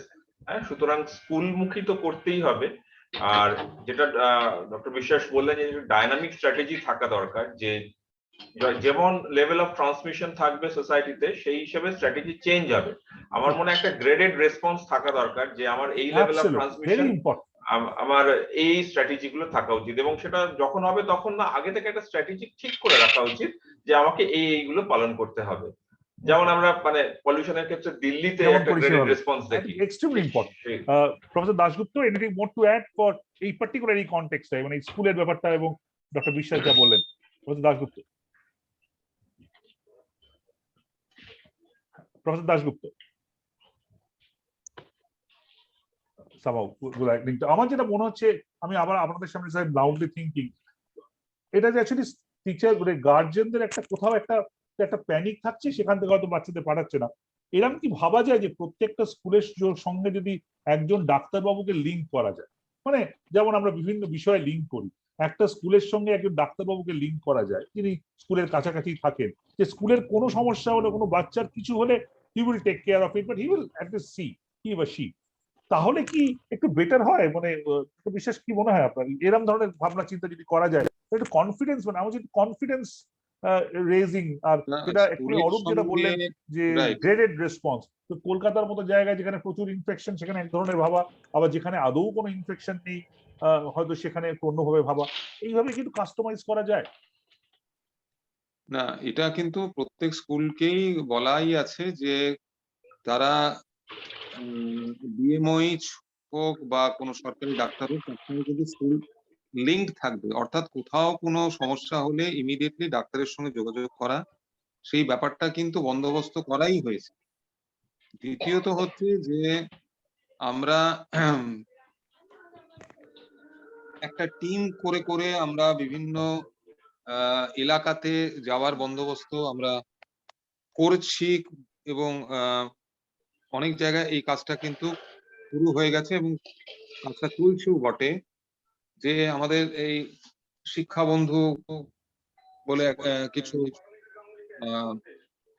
পদের লোক আছেন, এডুকেশন সুপারভাইজার আছেন, এসআই অফ স্কুলস আছেন, তো এরা কিন্তু এলাকাতে তারা ঘুরছেন এবং গার্জেনদেরকে কনভিন্স করার বন্দোবস্ত করছেন যে এটাতে কোনো ভয় নেই। এবং আপনারা দেখেছেন যে আমরা একটা ভিডিও আমরা প্রকাশ করেছি, যেখানে এই যে অভিজিৎ বিনায়ক বন্দ্যোপাধ্যায় তিনি বলেছেন, আমাদের ডাক্তারবাবুরা বলেছেন, অভিজিৎ চৌধুরী বলেছেন, সেখানে আমরা কিন্তু এই প্রচারটাই করতে চেয়েছি যে বাচ্চাদের মধ্যে এই সংক্রমণ কিন্তু খুব নেগলিজিবল, তারা কিন্তু স্কুলে আসতেই পারেন, সেটা নিয়ে কিন্তু কোনো ভয়ের ব্যাপার নেই। তো এই ধরনের কিন্তু ভিডিও দিয়ে আমরা প্রচার চালাচ্ছি, আমরা এলাকাতে লোক পাঠাচ্ছি যাতে করে এই অ্যাটেন্ডেন্সটা বাড়ে। এখন এটার কিন্তু ভালো একটা ইম্প্যাক্ট পড়া শুরু হয়েছে। তো আমাদের সরকারের তরফ থেকে এটাই কিন্তু বলা হচ্ছে যে সবাই স্কুলে আসো, ক্লাস 9, 10, 11, 12 এখন খুলেছে, পরে হয়তো আরো নিচের ক্লাসগুলো নিচের দিকের গুলো কবে ভাবছেন? কিছু এই ভাবনা চিন্তা কিছু হয়েছে? মানে 8 এর তলায় 9 এর তলা থেকে কোনো কি ভাবনা চিন্তা হয়েছে কবে নাগাদ আপনারা খুলতে পারেন? কোনো ভাবনা চিন্তা? এটা একেবারে হাইয়েস্ট লেভেলে ভাবনা চিন্তা আছে, সুতরাং এটা আমার এই মুহূর্তে কিছু বলার মতন অবশ্যই। তবে এটা আপনি একটা কি ওভারঅল আপনার স্কুলে যারা মানে খোলার পর মোটামুটি ভাবে ওভারঅল পার্সেন্টেজটা কেমন? কোনো কি পার্সেন্টেজ এখন অব্দি ডেটাবেস আসছে যে কত ছেলে মেয়ে যোগ দিচ্ছে স্কুলে এখন অব্দি? 30%, 20%, 40%, কিছু কোনো কি ফিগার আসছে? ফিগার বলতে আমাদের মানে 70% এর উপরে তো অ্যাটেন্ডেন্স আমরা দেখতেই পাচ্ছি। এবারে কম বেশি, কোথাও একটু কম কোথাও বেশি করে অ্যাভারেজ আউট হয়। তো একেবারে আমি কিন্তু নিরাশাজনক কিছু দেখছি না, নিরাশাজনক নয়, বরঞ্চ হচ্ছে উন্নতি, গ্র্যাজুয়ালি ভালো হবে, আস্তে আস্তে এটা উন্নতি আরো হবে। আসলে একটা কথা আমার মনে হচ্ছে, আপনি যেটা বললেন যে এই অভ্যাসটা অনেকে চলে গেছে, মানে স্কুলে যাবো না, আমাদের যেমন সকালবেলা বাড়ি থেকে উঠেই স্নান খাওয়া করে স্কুলে দৌড়তে হবে, এই দিনের পর দিন স্কুলে না গেলে অভ্যাস চলে যায়। অনেকে চাকরি করতে করতে অভ্যাস চলে যাচ্ছে, তো স্কুলে যাওয়ার অভ্যাস তো চলে যাবেই। সুতরাং এটা খুব অস্বাভাবিক কিছু নয়। Very interesting. আমি আরেকটা পার্টে আসি, আবার স্কুলে ফিরবো, তো তার আগে আমি একটা পার্টে আসি একটু ডক্টর হালদারের কাছে। ডক্টর হালদার, কোভিড, ওমিক্রন জানতাম, আপনাদের কাছ থেকে ওমাইক্রন জানলাম, তো ওমাইক্রন আসছে বা আসবে ভাবনা চিন্তা, ট্রিটমেন্টের ক্ষেত্রে কি নতুন কোনো দিক কোভিডে খুলে যাবে? এই কারণে বলছি যে গত কয়েকদিন ধরে আমি শুনছি একটা নতুন ট্রিটমেন্টের কথা, সেটা হচ্ছে আপনার মনোক্লোনাল অ্যান্টিবডি। ইনফ্যাক্ট আজই আমার এক কলিগ টেলিগ্রাফে তিনি আজকে না গতকাল নিয়েছেন, এবং আমি আরো অনেক ক্ষেত্রে শুনছি যারা নিচ্ছেন। তো আপনি একটু যদি বলেন, অনেকে শুনছে I know it's very costly treatment, at least the option needs to be known. Doctor Haldar, আপনি যদি বলেন কারা নিতে পারেন, কখন নিতে পারেন, কি সিনারিও? এই কোভিড-19 এ যেটা আমরা মনোক্লোনাল অ্যান্টিবডি ইউজ করছি, এটা কম্বিনেশন অফ টু অ্যান্টিবডিজ, আমরা বলছি ক্যাসিলিভিম্যাব আর ইমডিভিম্যাব। এই দুটো অ্যান্টিবডি মিলিয়ে একটা ককটেল অ্যান্টিবডি তৈরি করা হয়েছে। সেটা দেয়া হচ্ছে সেই সব পেশেন্টকে যারা খুব আর্লি আমাদের কাছে প্রেজেন্ট করছে। বলা হয়েছে প্রথম 10 দিন, কিন্তু আমরা ইউজুয়ালি আরো স্ক্রিনিংটা খুব স্ট্রিক্ট করে প্রথম 5-7 দিনের বেশি দিচ্ছি না। 1 to 5 days ধরুন। হ্যাঁ, 5 to 7 ডেজ ম্যাক্সিমাম, আমরা 7 ডেজ এর বেশি ক্রস করছি না। তার সাথে তার কোনো অক্সিজেন ডিমান্ড নেই, সেই ক্ষেত্রে আমরা এই অ্যান্টিবডি ককটেলটা দিচ্ছি। এবং যাদের কোমরবিডিটিস আছে, মানে যারা at risk of developing severe disease, তাদের ক্ষেত্রে দেয়া হচ্ছে। তা ডেল্টা এগেনস্টে কিন্তু এই অ্যান্টিবডি আমরা মোটামুটি যে কজন পেশেন্টকে দিয়েছি ভালোই কাজ, এবং তারা কেউই খুব সিভিয়ার দিকে এগোননি। প্রবলেম হচ্ছে এই ওমাইক্রনের ক্ষেত্রে। ওমাইক্রনের যে পরিমাণ মিউটেশনস আছে স্পাইক প্রোটিনে, তাতে কিন্তু বলা হচ্ছে এই ককটেল অ্যান্টিবডি নাও কাজ করতে পারে। ককটেল অ্যান্টিবডি তো ভ্যাকসিনের মতো নয় যে খুব স্পেসিফিক কিছু অ্যান্টিবডিজ আছে, যেটা ওয়াইড স্পেকট্রাম নয়, মানে ভ্যাকসিনের মতো। ভ্যাকসিনের অ্যান্টিবডির পরিধির সংখ্যা অনেক বেশি, মানে ভ্যাকসিন ইনডিউসড অ্যান্টিবডি পরিধির সংখ্যা অনেক বেশি। ককটেল অ্যান্টিবডি হচ্ছে খুব স্পেসিফিক কিছু এরিয়ার এগেনস্টে অ্যান্টিবডি তৈরি করা হয় আর্টিফিশিয়ালি। সুতরাং এই ওমাইক্রনের ক্ষেত্রে কি হবে এই ককটেল অ্যান্টিবডির ভবিষ্যৎ আমরা এখনো জানি না, বা হয়তো ভবিষ্যতে জানতে পারবো। ডেল্টার এগেনস্টে কাজ করছে। ওমাইক্রনের এগেনস্টে আরেকটা অ্যান্টিবডি বলা হচ্ছে, মানে অন্য একটা কোম্পানি সর্টোভিম্যাব বলে, যেটা আমাদের দেশে এখনো অ্যাভেলেবেল নেই। যাই হোক, যেটা অ্যাভেলেবেল নেই সেটা এখন আমরা জানি না কি হবে, তা সেটা বলছে এফেক্টিভ হবে। আপনার যেটা ওমাইক্রন বলছি, যেটা আপনার যেটা মনোক্লোনাল অ্যান্টিবডি, আমি যদি ভুল না করে থাকি, যারা ডোনাল্ড ট্রাম্প ওদের নিয়েছিল। হ্যাঁ, ডোনাল্ড ট্রাম্প এই অ্যান্টিবডি নেন। আর এটাতে নাকি অ্যান্টিবডি নিলে একদিনের মধ্যে পেশেন্টকে বাড়ি পাঠিয়ে দেন আপনারা, মানে সেম ডে? না, এটা তো ডে কেয়ার বেসিসে দেওয়া হয়। মানে ইউএসএ তে আপনি যদি হসপিটালাইজড হন, তাহলে আপনাকে এই অ্যান্টিবডি দেওয়া হবে না, মানে তাদের না, মানে হসপিটালাইজড পেশেন্টদের এটা ইন্ডিকেটেড নয়, এটা হচ্ছে ডে কেয়ার বেসিসে। এখন আমাদের দেশে হসপিটালাইজেশন ক্রাইটেরিয়াটা অতটা স্ট্রিক্ট নয়, যে কেউ চাইলে হাসপাতালে ভর্তি হতে পারেন আর কি। বিশেষ করে যদি বেসরকারি হাসপাতালে চান, আপনি চাইলেই আপনার কোভিড পজিটিভ, তো তাও অনেক সময় বেড খালি থাকলে নিয়ে নেওয়া হয়, এবং সেক্ষেত্রে এই অ্যান্টিবডি গুলো আমরা হসপিটালাইজড পেশেন্টকেও দিচ্ছি। সুতরাং আমাদের ক্ষেত্রে ক্রাইটেরিয়া হচ্ছে অক্সিজেন রিকোয়ারমেন্ট নেই, এবং খুব আর্লি প্রেজেন্ট করছেন, এবং তার ক্ষেত্রে early present, preferably within 7 days, এবং অক্সিজেন রিকোয়ারমেন্ট নেই এমন পেশেন্টকে এইটা দেওয়া যেতে পারে। এবং যাদের ক্ষেত্রে রিস্ক ফ্যাক্টর আছে, একটা 20 বছরের একটা ছেলেকে দেওয়ার কোনো মানে হয় না। জিজ্ঞাসা করি, আমার যে কলিগ তিনি গতকাল নিয়েছেন, তাকে বলা হয়েছে দুটো করে ডোজ, বোধহয় দুটো ডোজের দাম, আমি যদি ভুল না করে দেখি 1,20,000 টাকা, তাই তো? ঠিক বলছি তো বোধহয়? হ্যাঁ, 60,000 টাকা পার ডোজ। তাহলে এই দুটো ডোজ একসঙ্গে বোধহয় ওপেন আপ করতে হয়, মানে দুজনকে নিতে হয়। বলা হয়েছে যে এমন কোনো কেউ যার কোভিড হয়নি, সেও নাকি এটা নিতে পারে, মানে আপনি উইল মেক ইট ক্লিয়ারার, এমন কি ব্যাপারটা? না, মানে ক্রাইটেরিয়াতে বলাই আছে যে COVID-19 should be positive, SARS-CoV-2 positive না হলে আপনি দিতে পারবেন না। এবার এই দুটো ডোজ একটা ডোজের ব্যাপারটায় আসি।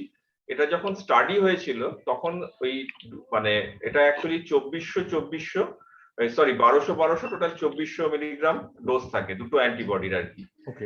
আর যখন স্টাডি হয়েছিল এই 2400 দিয়ে হয়েছিল, পরে দেখা যায় যে 1200 তো একই এফেক্ট, মানে যদি আপনি 2400 বদলে 1200 দেন একই এফেক্ট, কিন্তু তখন 2400 ভায়াল তৈরি হয়ে গেছে প্রচুর। 2400 ভায়াল এখন এক্সস্ট করে। হ্যাঁ, এবার সেই জন্য একটা ভায়ালে দুজনকে খুব ইজিলি, মানে দুজনকে দেওয়া যায় আর কি, দুজন পেশেন্টকে দেওয়া যায়। যদি দুজন পেশেন্ট, মানে সেই পেশেন্ট না জোগাড় করতে পারে, তাহলে তাকেই পুরোটা বিয়ার করতে হয়। কোভিড নেগেটিভ হয়ে যায় নাকি কোভিড এর ইমপ্যাক্টটা? বা না, একদমই নয়। মানে এটা কাজ করে হচ্ছে যে ভাইরাস গুলো তখনো সেলের ভেতর ঢোকেনি, আমরা বলছি এক্সট্রা সেলুলার ভাইরাস। অ্যান্টিবডি সবসময় তাকে গিয়ে অ্যাটাচ করে। ঠিক আছে, সেই এক্সট্রা সেলুলার ভাইরাস গুলোকে কি অ্যাটাচ করে, কোভিড কমপ্লিকেশনসটা বাড়তে দেয় না। এটা নয় মানে নেওয়া মানে এই নয় যে সে পরদিন কোভিড নেগেটিভ হয়ে গেল, তাকে যা কোভিড প্রোটোকল কমপ্লিকেশন ফলো করার, হ্যাঁ মানে সেগুলো কোমরবিডিটি follow করতে পেশেন্টের হবে। ক্ষেত্রে করবে। হ্যাঁ, ফাইন, তাতে কমপ্লিকেশনের চান্স এটা কমে গেল। নতুন একটা ট্রিটমেন্ট প্রোটোকল, এটা কতদিন এসছে আমাদের কলকাতা শহরে? কতদিন? অনেকদিনই আমরা ডেল্টার যখন ডেল্টা সার্চ চলছিল তখন অ্যাকচুয়ালি এটা আসেনি, তারপরে মোটামুটি আমরা জুলাই আগস্ট থেকে মনে হয় ইউজ করছি। জুলাই আমরা আগস্ট থেকে এক্স্যাক্টলি আমরা কয়েক মাস এটা করছি। হ্যাঁ I think, but it's a new piece of information. Doctor Mukherjee, এটা তো সিলেক্ট পার্সন যাদের টাকা আছে তারা করতে পারবেন, কিন্তু এটা তো একটা মাস ট্রিটমেন্টের প্রোটোকল তো হতে পারে না, মাস মেথড তো হতে পারে না, সে তো বটেই। ডক্টর মুখার্জি। হ্যাঁ, সে তো বটেই। এবং যেটা ডক্টর হালদার যেটা বললেন, যে যদি কোমরবিডিটি থাকে, অক্সিজেন ডিমান্ড না থাকে এবং আর্লি যদি প্রেজেন্ট করে, তাহলে অন্তত তার ফিউচার কমপ্লিকেশনস এবং তার অসুবিধার মধ্যে পড়ে যাওয়া বা মর্টালিটির চান্স বেড়ে যাওয়া, এগুলোকে প্রোটেক্ট করতে পারছে। তো সেটা ডেফিনেটলি এই ধরনের ব্যাপারে, যেহেতু আর কোনো ট্রিটমেন্ট নেই, যেগুলো কোনটা অন্যান্য করা যায়? সমস্ত ট্রিটমেন্টই বিতর্কিত, সুতরাং this is quite encouraging also. Encouraging, এবং যে এফোর্ট করতে পারছেন, কোমরবিডিটি আছে, সে রিস্কটাকে মিনিমাইজ করতে পারছেন। সুতরাং আমার মনে হয় যারা শুনছেন বা আগামী দিনে যারা ইউটিউবে শুনবেন, এই মনোক্লোনাল অ্যান্টিবডি, এবং এটা তো প্রোটোকলে চলে এসেছে, অফিসিয়াল প্রোটোকল তো এটা, ডক্টর হালদার এবং ডক্টর মুখার্জি, এটা অফিসিয়াল প্রোটোকলের পার্ট তো এখন। হ্যাঁ, এটা ট্রায়ালে তো চলছেই, গভর্নমেন্ট হসপিটালেও দেওয়া হচ্ছে, সেখানে গভর্নমেন্ট সাপ্লাই করেছে। আচ্ছা। সুতরাং মানে এটা প্রোটোকলের মধ্যে, হ্যাঁ, আমরা অফিসিয়াল দিতে প্রোটোকলের পারি, মধ্যে। দিতে পারি। তো এটা অফিসিয়াল প্রোটোকলের মধ্যে একটা মেডিসিন যেটা এসছে, এবং এটা মধ্যে ককটেল অ্যান্টিবডি বলা হয়, অ্যান্টিবডি ককটেল বলি আমরা। Antibody cocktail. আমরা সবাই I think we become educated. আমি ডক্টর বিশ্বাসের কাছে আসার আগে একবার ডক্টর মুখার্জির কাছে আবার আসবো। তো বলছি, কলকাতার চেহারাটা আপনি গোড়ায় বলছিলাম, তখন বললাম আপনাকে পরে শুনবো, কারণ ইটস ভেরি ইম্পর্টেন্ট। এখানে যারা আছেন তারা অনেকেই কলকাতায় থাকেন। কলকাতা শহরের ছবিটা এই মুহূর্তে কেমন? কলকাতাতে আমি দু তিন সপ্তাহ স্টাডিতে বলতে পারি যে কলকাতাতে, যেটা একবার আমরা আপনার প্রোগ্রামেতে আমি বলেছিলাম, সেটা হচ্ছে যে নর্থ ক্যালকাটার দিকটাতে কোনো রকম প্রাদুর্ভাব নেই। এখন যে প্রথম 5টা জায়গায় যদি আপনি বলেন বড় ওয়াইজ, তাহলে বড় 10 এক নম্বরে আছে, যেটা হচ্ছে গলফ গ্রিন সংক্রান্ত এইসব সংশ্লিষ্ট জায়গাগুলো। বড় 12 অর্থাৎ যাদবপুরের কাছাকাছি জায়গাটা। তারপর হচ্ছে বড় 8 মানে বালিগঞ্জ সংক্রান্ত যে জায়গাটা। বড় 8 এর বড় 11, সেটাও যাদবপুরের আরেকটা অংশ। আর হচ্ছে জোকা 5 নম্বরে জোকার আছে, জোকাটা হচ্ছে বড় 16 অঞ্চলটা। এবার আপনি খুব স্পেসিফিক ওয়ার্ডের কথা বলেন, সেখানে কিন্তু ওয়ার্ড ওয়াইজ ধরলে 109 নম্বর ওয়ার্ড, যেটা যাদবপুরে, সেখানে সবচেয়ে বেশি কেস আমরা পেয়েছি, তাও হচ্ছে 14 দিনে 133টা কেস পেয়েছি। তারপর হচ্ছে 101, এটাও বড় 12, 104 এটা হচ্ছে বড় 11।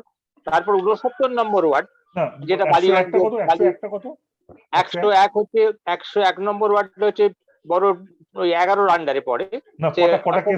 যাদবপুরে 81টা কেস পেয়েছি 14 দিনে। 104 নম্বর ওয়ার্ডেতে 77টা কেস। 69 নম্বর অর্থাৎ ওই বালিগঞ্জ সার্কুলার রোডের কাছে 69 নম্বর ওয়ার্ডে 76টা কেস। আর 93 নম্বর ওয়ার্ডে, অর্থাৎ যেটা ঢাকুরিয়ার ওই দিকের অঞ্চলটা, সেখানটাতে কেস পেয়েছি 67টা। তো এই বড় ওয়াইজ 5টা বড় হচ্ছে 10, 12, 8, 11, 16। আর ওয়ার্ড ওয়াইজ প্রথম 5টা যেখানে তাও কিছু কেস পাওয়া গেছে হচ্ছে 109, 1, 104, 69 এবং 93। তার মানে একেবারে সাউথ ক্যালকাটা, হ্যাঁ। আর অন্য জায়গাগুলো কিন্তু মেনশনেবল কেসের সংখ্যাটা নেই। অথচ ইনফেকশাস ডিজিজ, ওভারক্রাউডিং, অমুক তমুক, একসঙ্গে অনেক লোক থাকা, প্রচুর বস্তি, এইসব ঘটনা কিন্তু যেখানে আছে সেখানে কিন্তু নেই। তার মানে আবার ইনডাইরেক্টলি তাহলে কি হার্ড ইমিউনিটি হয়ে গেল? এগুলো তো আমরা গবেষণা করি না, যারা করেন তারা হয়তো পরবর্তীকালে এর উপর বলতে পারবে। আচ্ছা, এইটার মধ্যে কি ইসলাম নন ইসলামের কোনো ডিভাইড পাওয়া যাচ্ছে? ইসলাম সেরকম কিছু ব্যাপার নেই, বরং আমরা ইসলামের দিক থেকে একটা অন্য প্রবণতা দেখেছি, যে এই যে আমরা যখন স্টাডি করছি, আমরা 1 সেপ্টেম্বর থেকে বাড়ি বাড়ি ঘুরে আমরা স্টাডি করছি যে কারা কারা সেকেন্ড ডোজটা নেয়নি। তাতে আমরা প্রায় 7 লাখ বাড়ি স্টাডি করে দেখেছি, 7 লাখ বাড়িতে মধ্যে 1,75,000 লোক সেকেন্ড ডোজটা নেয়নি। তো এই সেকেন্ড ডোজ নেয়নি যেটা, সেটার মধ্যে কিন্তু ইসলামের সংখ্যা প্রচুর। তার কারণ হচ্ছে যে ইসলামের লোকজন কিন্তু খুব স্ট্রং পলিটিক্যাল উইল থাকে, পলিটিক্যাল লোকের কথা অনেক বেশি শোনে। এখন আপনি তো জানেন, একটা কলকাতা কর্পোরেশনের ভোট হতে চলেছে, এই মুহূর্তে কোনো ওয়ার্ড পলিটিক্যাল রিপ্রেজেন্টেটিভ কেউ নেই, সুতরাং তাদের অ্যাকচুয়ালি সেরকম কোন রকম, যেটা আমরা আজকাল বলা হয় পৌরমাতা পৌর পিতা, অত অভিভাবকহীন অবস্থায় আছে এরা। সুতরাং তার ফলে তাদেরকে ইনফ্লুয়েন্সটা কে করবে? সুতরাং সেখানে আমাদের নির্বাচনের জন্য অপেক্ষা করতে হবে। শ্রমের মধ্যে কম পাওয়া যাচ্ছে। আবার এটাও আমরা দেখেছি, হয়তো এখন লিস্ট বেরিয়ে গেছে, যখন লিস্টটা বেরোয়নি কারা কারা প্রার্থী হবে, তখন কিন্তু অনেকেই তার এলাকা মহিলা হয়ে গেছে সংরক্ষিত, তার এলাকা সে পাবে না, সে এরকম খবর শুনছে, তার ফলে সে রিল্যাক্ট্যান্ট হয়ে গেছিল। এইগুলোও কিন্তু ইনডাইরেক্টলি ফ্যাক্টরের কাজ করেছে। তার মানে আপনি যেটা বললেন তার মানে দাঁড়ায় যে 19 তারিখে নির্বাচন যদি এখন যা শিডিউল আছে সেই নির্বাচন হয়ে যাওয়ার পর 21 তারিখে রেজাল্ট বেরোনোর পর এই ভ্যাকসিনেশনে আবার একটা ঢেউ উঠবে, ইসলাম নতুন করে ঢেউ। হয়তোবা নতুন পৌর বোর্ডের প্রথম কাজই হবে এই ঢেউটাকে তোলা, মানে serious note this priority agenda. Doctor বিশ্বাস, একটু আপনার কাছে আসি, আবার স্কুলের বিষয়টা একটু ফিরে আসি, স্কুল এবং সংক্রান্ত বিষয়। আপনি শুনলেন যেটা ডক্টর মুখার্জি বললেন যে কলকাতা শহরের বিভিন্ন জায়গায় কিরকম ভাবে ভ্যারি করছে। তো এই জায়গায় দাঁড়িয়ে এই যে একটু আগে যে আলোচনাটা হচ্ছিল, আপনি বললেন যে এটা হাইয়েস্ট লেভেলের ছোট স্কুলের ব্যাপারটা, কিন্তু এবারে যারা স্কুলে এখন যারা পড়ছে, যারা 9 থেকে 10, 11, 12, তাদের মধ্যে একটা পার্সেন্টেজ আসছে স্কুলে, একটা পার্সেন্টেজ আসছে না।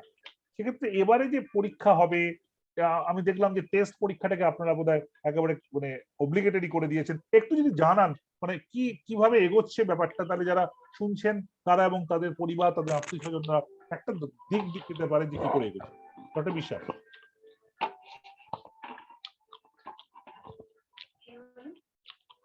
শোনা যাচ্ছে?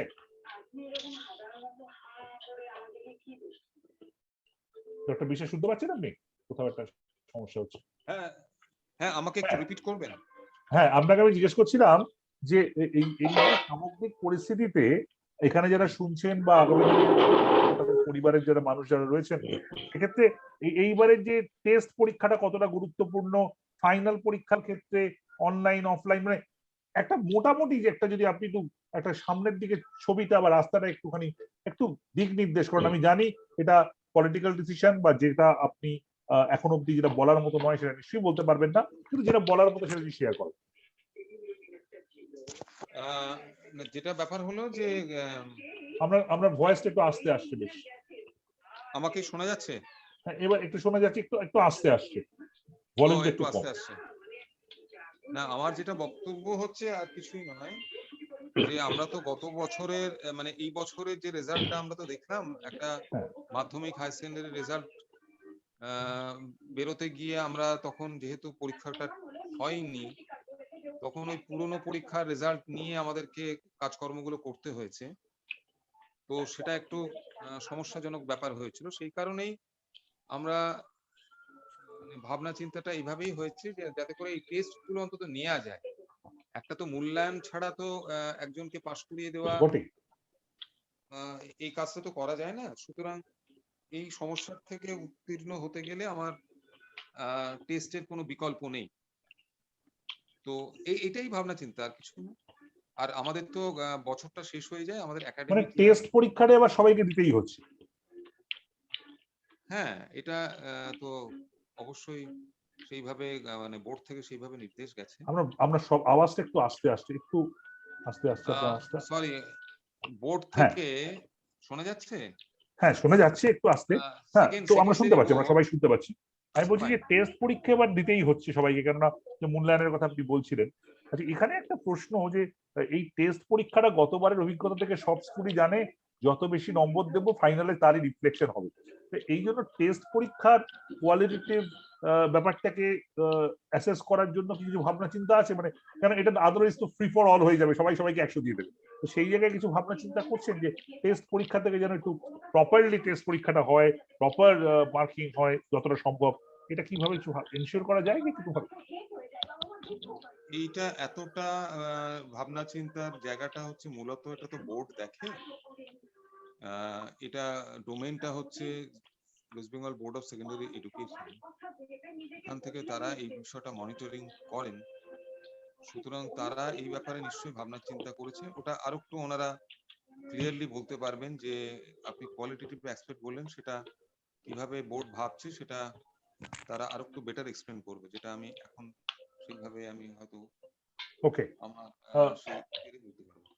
আমার ধারণা নিশ্চয়ই এই নিয়ে ভাবনা চিন্তা হবে। আমাদের সময় মনে আছে একটা একটা ছাত্র বন্ধু বা একটা কিছু কোয়েশ্চেন পেপারের বই করা হতো, যেখান থেকে মানে মানে যদি কোয়েশ্চেনটা অন্তত বাইরে থেকে করা যাবে, হয়তো টেস্টই হলো, টেস্টের কোয়েশ্চেনটা হয়তো সেন্ট্রালি কিছু করা গেল বা কতগুলো সেট রইলো, যাতে কিনা একেবারে কোনো কোনো স্কুলে আমি জানি, কেন আমরাও ইউনিভার্সিটিতে আমার এখনো মনে আছে, আমি শেয়ার করি আপনাদের সঙ্গে, ইউনিভার্সিটি আমি কলকাতা বিশ্ববিদ্যালয়ের দুটো জায়গায় পড়াই, খাতা দেখতে গিয়ে দেখছি রাত্রি 2টোর সময় খাতা দেখতে গিয়ে দেখছি যে উত্তরটাকে কপি পেস্ট করে দিয়েছে, মানে মানে মানে হাতে লেখার তো প্রশ্নই নেই, একটা উত্তরকে কিছু কপি করে পেস্ট করে দিয়েছে। কিন্তু এরকম একটা পরিস্থিতি, সুতরাং বোঝাই যাচ্ছে যে সব জায়গায় সমস্যা আছে। সেক্ষেত্রে যতটা সেটাকে যতটা জায়গায় রেশনাল ওয়েতে হ্যান্ডেল করা যায়, আমার মনে হয় সত্যি আর্লি ডেজ এবং নতুন পরিস্থিতি আপনাদেরকেও আই থিঙ্ক ডাইনামিক, যে কথা শব্দটা আপনি ব্যবহার করলেন doctor Biswas, I think very ideal word, dynamic, মানে কি করে কোভিড থামাবেন। এর মধ্যে তো একদিন বোধহয় আপনার পূর্বস্থলীর একটি স্কুলে 2জন টিচারের কোভিড হয়ে গেছে, তাই না? সেটা বোধহয় আপনাদের একটু সমস্যা তৈরি করেছে। এটা নিয়ে কোনো সমস্যা কিছু নেই, কারণ আমাদের যখন আপনার সাউন্ডটা বেশ কম আসছে। ফেব্রুয়ারি মাসে যখন খুলেছিল, হ্যাঁ, ফেব্রুয়ারি টু এপ্রিল, তখন যেরকম ইনসিডেন্স হয়েছিল, মানে বহু স্কুল কিছুদিনের জন্য বন্ধ রাখতে হয়েছিল, যে অনেকেরই কোভিড হয়ে যাচ্ছে। এবারে কিন্তু সেই ইনসিডেন্সটা খুবই কম, খুবই নগণ্য। ওকে, আমি একটু সুধাংশু গায়নকে অনুরোধ করবো একটু সাউন্ডটাকে অফ করার জন্য, সাউন্ড আসছে, সুধাংশু গায়নকে অনুরোধ করবো সাউন্ডটাকে অফ করার জন্য। হ্যাঁ ডক্টর বিশ্বাস বলুন। হ্যাঁ, মানে ঘটনা হচ্ছে যে এরকম তো কেস হবে না, এটাকে তো গ্যারান্টি দেওয়া যায় না। সুতরাং এরকম একটা দুটো যে কেসগুলো হচ্ছে সেটাকে সামলেও নেওয়া যাচ্ছে, কারণ আমাদের যখন ফেব্রুয়ারি টু এপ্রিল যখন খুলেছিল, তখন এই ইনসিডেন্স গুলো অনেক বেশি হয়েছিল, অনেক সংখ্যায় হয়েছিল, যে টিচারের এরকম কোভিড হয়ে যাচ্ছে, স্কুল বন্ধ হয়ে যাচ্ছে। এবারে কিন্তু লক্ষ্য করছি যে এটা অনেক কম হচ্ছে, অনেক কম। এবং আগের অভিজ্ঞতা থেকে তারা একটু অনেকটাই তারা কনফিডেন্স পেয়ে গেছেন যে এরকম ঘটনা ঘটলে কি করতে হবে। তো সেই রেসপেক্টে আমার মনে হয় না এটা খুব একটা বিরাট ব্যাপার কিছু। Absolutely, I think very important এবং অত্যন্ত মানে সদর্থক ভাবনা, কেননা যে কথাটা সবাই আমরা একমত, বাচ্চাদের স্কুলে ফিরতেই হবে। স্কুলে ফিরলে তার কিছু রিস্ক থাকবে, তো সেই রিস্কটা সমাজকে সামনে ফেস করতে হবে, তার গার্জেনকে ফেস করতে হবে, টিচারদের ফেস করতে হবে, লার্জার ওয়াইডার সোসাইটিকে ফেস করতে হবে। সংঘমিত্রা, আপনার স্কুলে আপনি বললেন যে স্কুলের বাচ্চাদেরকে আপনি ফ্যামিলিকে ফোন করলে শুনছেন যে তাদের বিয়ে হয়ে যাচ্ছে, আপনাদের গ্রামের স্কুল নিশ্চয়ই সমস্যা আছে, কিন্তু বোধহয় সেক্ষেত্রে দায়িত্বটাও আপনাদের বেড়ে গেল, যে আপনাদের দায়িত্বের সঙ্গে সেটাকে কাউন্টার করতে হবে। একটা নতুন পরিস্থিতি, আমাদের সবাইকে নতুন ভাবে সেটা কাউন্টার করতে হবে। কি সংঘমিত্রা, তাই তো মনে হয় যে লড়াইটা তো চলবে? হ্যাঁ হ্যাঁ হ্যাঁ হ্যাঁ, জয়ন্ত দা একদম ঠিক বলেছেন। আর আমার মনে হয় যদি সত্যি সত্যি স্কুলটা যদি এবার সবার মানে 5 থেকে যদি খোলার ব্যবস্থা করা হয়, তাহলে খুব ভালো হয়, কারণ বাচ্চাদের মানসিক বিকাশের খুব প্রয়োজন, যেটা কিন্তু বাড়িতে বসে বসে ওদের কিন্তু পড়াশোনার প্রতি একটা অনীহা চলে এসছে। ওরা কিন্তু মানে যেটা গার্জেনরা ম্যাক্সিমাম সময় কিন্তু আমাদের সঙ্গে যখন আমরা মানে প্রত্যেক মাসে আমরা 2বার করে গার্জেন মিটিং করছি, তখনই কিন্তু দেখছি গার্জেনরা প্রত্যেকে আমাদের টিচারদের কাছে এসে বলছেন যে দেখুন ম্যাম, আমার মেয়ে কিন্তু একটু কথা শুনছে না, ও পড়ছে না, পড়তে বসতে চাইছে না। আমরা কিন্তু শুধু এটা বোঝাচ্ছি, শুধু পড়াটাই কিন্তু এখন দায়িত্বকে বিভিন্ন কাজের মধ্যেও রাখুন, যাতে মানসিক অবস্থা যাতে ঠিক থাকে। সেই মানসিক বিকাশের কিন্তু সত্যি হওয়া দরকার, এটা হওয়া দরকার।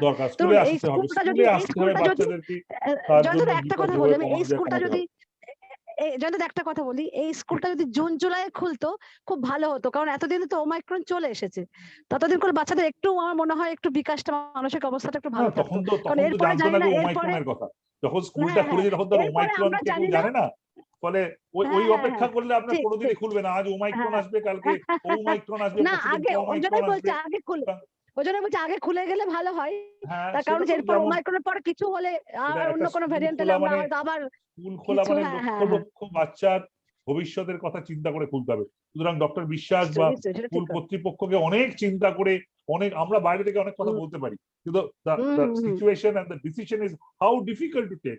কালকেই যদি আজকে কেরালায় যেমন হয়েছে, কালকেই যদি কোনো স্কুলে বা কলেজে একসঙ্গে 40 জনের এফেক্ট হয়ে যায়, সেই সমস্যাটা দায়িত্বটা ওনাদের উপরই পড়বে। সুতরাং they have to take the call. সুতরাং আমি এবারে একেবারে খুব পরিষ্কার স্কুল সার্ভিস, স্কুল কমিশন এবং দপ্তর তারাই সবচেয়ে ভালো জানেন। তারা পাবলিক হেলথ এক্সপার্টের সঙ্গে আলোচনা করে ডিসিশন নেবেন স্কুল কবে খুলবে, স্কুল কি করে চলবে। বাইরে থেকে পরামর্শ দেওয়াটা খুব সহজ কাজ, কিন্তু এটা খুব কঠিন কাজ। সুতরাং I completely respect the way school service commission is going about. There's no doubt about it. হ্যাঁ, আমি ডক্টর একটা বিশ্বাস। বলি, হ্যাঁ, মানে স্কুল সার্ভিস কমিশনটা একটু ভুল বলা হয়ে যাচ্ছে বারবার। এটা হচ্ছে ডাইরেক্টরেট, আমাদের Directorate, ডাইরেক্টরেট। absolutely. আমি since I am commissioner in the directorate, তো school service commission is separate entity. না, এখন একটা কথা হচ্ছে যে আরেকটা বলে রাখা ভালো যে টিচার যারা ফেব্রুয়ারি মাসের যা সিচুয়েশন ছিল, এখনের situation is different. Practically almost all the teachers have been vaccinated, মানে দুটো ডোজ হয়ে গেছে। একটা দুটো টুকটাক এদিক ওদিক থাকতে পারে, কিন্তু practically almost all have been vaccinated. সুতরাং সেই দিক থেকে ইনসিডেন্স অফ কোভিড হওয়ার সুযোগটা এরকম, যেমন একটা দুটো স্ট্রে ইনসিডেন্স হচ্ছে, সেটা অনেকের ডাবল ভ্যাকসিনেটেড হওয়ার পরও হচ্ছে। সুতরাং কিন্তু ইনসিডেন্সটা কমে গেছে এই কারণে যে আমরা কিন্তু আলাদা ড্রাইভ দিয়ে টিচারদের কিন্তু ভ্যাকসিনেশনটা টিচিং নন টিচিং স্টাফদের আমরা করিয়ে ভ্যাকসিনটা fine, I think absolutely right. আমি একবার শেষের পর্যায়ে চলে এসেছি। আমি ডক্টর মুখার্জি এবং ডক্টর হালদার কাছে যাব। Maybe I start with doctor Haldar, then I finish up with doctor Mukherjee. Doctor Haldar, Omicron ভারতবর্ষে এসে গেছে, এখনো পশ্চিমবঙ্গে থ্যাঙ্কফুলি আসেনি, কিন্তু আজ না হোক কাল, কাল না হোক পরশু, এটা তো থামিয়ে রাখা যাবে না। তো সেক্ষেত্রে দাঁড়িয়ে যারা শুনছেন, স্কুল হোক, স্কুলের বাচ্চা হোক, তাদের গার্জেন হোক, জেনারেল মানুষ হোক, আপনি কিভাবে বলবেন? একটা তো মাস্ক পরা, এগুলো তো কমন প্রোটোকল, এর বাইরে ওমাইক্রন হলে তার সিমটমাটিক্যালি বা অন্যভাবে, না আপনি মানুষকে কিভাবে সাবধান হতে বলবেন? আমরা কি করে ওমাইক্রন যদি আসে তাহলে আমরা নিজেরা কি করে সাবধান হব? মানে ব্যাপারটা তো ওমাইক্রনে আর থামবে না, মানে ওমাইক্রনের পরে পাই আসবে, তারপরে রো আসবে, তারপরে সিগমা আসবে, গ্রিক লেটার 24টা আপনার আসতেই থাকবে আর কি। তাই এটা থামাবার একমাত্র উপায় হচ্ছে ওয়াইড ভ্যাকসিনেশন। ভ্যাকসিনেশন ছাড়া এই ভ্যারিয়েন্টস গুলো থামানো যাবে না, ঠিক আছে? সুতরাং যেটা খুব দরকার, ডক্টর মুখার্জি যেটা বলছেন, যে ভ্যাকসিনেশনের ওয়েভ তৈরি করতে হবে। হ্যাঁ, মানে ভ্যাকসিনেশন ক্যাম্পেইনটাকে স্ট্রং না করলে কিন্তু, মানে আমার পাশের লোক যদি সুস্থ না হয়, আমিও সুস্থ, মানে ভ্যাকসিনেটেড না হয়, প্রোটেক্টেড না হয়, আমিও কিন্তু প্রোটেক্টেড থাকবো না। হতে পারে একদিন একটা এমন ভ্যারিয়েন্ট এলো যেটা ভ্যাকসিনকেও এসকেপ করবে, সুতরাং তখন আমি অসুস্থ হতেই পারি। সুতরাং সবাইকে একসঙ্গে প্রোটেক্টেড হতে হবে, এবং এটা শুধু আমাদের নয়, সবাইকে বুঝতে হবে, নেতাদেরও বুঝতে হবে, ওয়ার্ল্ড লিডারদের বুঝতে হবে যে তাদের বুস্টার দিয়ে আপনি বুস্টার দিলে কি হচ্ছে, বুস্টার দিলে আপনি হয়তো প্রোটেকশনটা আরো কিছুদিনের জন্য বেশি পাচ্ছেন। তো বুস্টার তো আপনার চিরস্থায়ী ইমিউনিটি দেবে না, তারপরে আবার আপনার ইমিউনিটি ওয়েন করবে, তখন যখন আবার একটা ভ্যারিয়েন্ট আসবে আপনি তখন আবার এফেক্টেড হবেন। সুতরাং এটা কোনো সলিউশন নয়। আর আপাতত ওমাইক্রন নিয়ে আমার মনে হয়, আমি একটু থামাই আপনাকে। বুস্টারের কথা আপনি বললেন, বুস্টারের ব্যাপারে আপনার কি মত? যে এখানে অন্য অনেক দেশে বুস্টার শুরু হয়ে গেছে, বুস্টারের কথা হচ্ছে, সেক্ষেত্রে আপনার কি মনে হয় যে বুস্টার তাদের ক্ষেত্রেই, হ্যাঁ বুস্টার তাদের ক্ষেত্রেই আমরা বলবো যাদের ক্ষেত্রে যে ইনিশিয়াল যে মানে ভ্যাকসিন রেসপন্স সেটা পুয়ার হওয়ার সম্ভাবনা ছিল। মানে যেমন elderly patient, immuno compromise patient, এদের হয়তো দুটো ডোজে সম্পূর্ণরূপে ইমিউনিটি নাও ডেভেলপ করতে পারে, এদের ক্ষেত্রে বুস্টার দরকার, কারণ এদের যখন ইনফেকশন হবে এরা খুব সিভিয়ার হবে। Not for general people. Okay okay, খুব সিলেক্টিভ হয়েছে রয়েছেন তারা। ফ্রন্ট লাইনেও আমি সবাইকে বলবো না, কারণ ফ্রন্ট লাইনে যে অল্প বয়সী, হ্যাঁ তার ক্ষেত্রে কিন্তু বুস্টার সত্যি কোনো দরকার নেই। Elderly immuno compromise with comorbidities, যারা সিভিয়ারিটি যাদের হতে পারে, যাদের ক্ষেত্রে। ভ্যাকসিনের কথা বললেন, এই আজকেরই খবর হচ্ছে যে কেন্দ্রীয় সরকার 7টা রাজ্যকে ভ্যাকসিনের ব্যাপারে একটু মনে করিয়ে যে ভ্যাকসিনটা বাড়ানোর জন্য তাদের কয়েকটা জেলা, সেখানে পশ্চিমবঙ্গের একটি জেলা আছে যেটা কিনা ভ্যাকসিন আরো দরকার বলে সেন্ট্রাল গভর্নমেন্ট জানিয়েছে। সুতরাং ফাইন, আপনি বলেছেন ভ্যাকসিন বাড়াতে হবে। Doctor Mukherjee, I wind up with you. আপনার কি মনে হয়, কি প্রেসক্রিপশন? ওমাইক্রন আসছে, ডক্টর হালদার বলেন আজ ওমাইক্রন, কাল অন্য কিছু। আমি ডক্টর হালদারের সঙ্গে সম্পূর্ণ একমত। সেটা হচ্ছে যে আপনি সব সময় কিন্তু উপসর্গ দিয়ে আপনি কোনো সিদ্ধান্তে আসতে পারবেন না। তার কারণ যেটুকু জানা যাচ্ছে, এই ওমাইক্রনেতে যেমন লোকেরা অনেকে জেনে গেছে যে জ্বর হয়েছে, কাশি টাশি হয়েছে, গুরুত্ব দিচ্ছে না, কিন্তু যেই দেখা গেল যে সে আর নাকে কোনো গন্ধ পাচ্ছে না, সে খুব অ্যালার্ট হয়ে যায়। কিন্তু এখনো পর্যন্ত সাউথ আফ্রিকা থেকে যারা কাজ করেছে তাদের কাছ থেকে জানা যাচ্ছে যে নাকে গন্ধ পাওয়া না পাওয়ার এই ব্যাপারটা কিন্তু এই ওমাইক্রনেতে নেই। তার ফলে আপনার গা হাত পা ব্যথা করছে, অত্যন্ত ক্লান্তি বোধ করছেন, শুকনো কাশি হচ্ছে, সিজন চেঞ্জ এসে তো ঘরে লেগেই আছে। সুতরাং সেই লোককে আপনি টেনে নিয়ে গিয়ে পরীক্ষা করাতে পারবেন না। অতএব তাদেরকে সবসময়তেই কিন্তু আপনাকে ওই স্যানিটাইজেশন, সোশ্যাল ডিস্টেন্সিং, মাস্কিং এবং যেটা ডক্টর হালদার আগে একবার বলেছেন ক্রস ভেন্টিলেশন সম্পন্ন একটা জায়গা ইনডোর স্পেস দরকার আছে। মানে সুতরাং স্কুলের ক্ষেত্রে খুব জরুরি, এটা সেই স্কুলের ক্ষেত্রে হ্যাঁ খুবই জরুরি। সেইগুলোকে অবশ্যই আমাদের মেনে চলতে হবে। উপসর্গ ভিত্তিক এগোলে আপনি কোনো কিছু সিদ্ধান্তে আসতে পারবেন না যে তার সে ওমাইক্রনে আক্রান্ত কি আক্রান্ত নয়। তার কারণ এস জিন ড্রপ আউট হয়, অর্থাৎ এস জিনটা পাওয়া যাচ্ছে না। যে জিন পাওয়া যাচ্ছে তার মধ্যে এস জিনটা নেই, তাহলে বোধহয় হয়েছে, এরকম অনুমান ভিত্তিক ভাবেও আপনি কনফার্ম করতে পারবেন না। সুতরাং Fine. যা যা করা চলছে তার পাশাপাশি একমাত্র উপায় হচ্ছে ভ্যাকসিনেশন, ভ্যাকসিনেশন, বাহ। ভ্যাকসিনেশন। এবং ভ্যাকসিন ভ্যাকসিন তার জন্য যা যা মোটিভেশন দরকার সব লেভেলকে করতে হবে।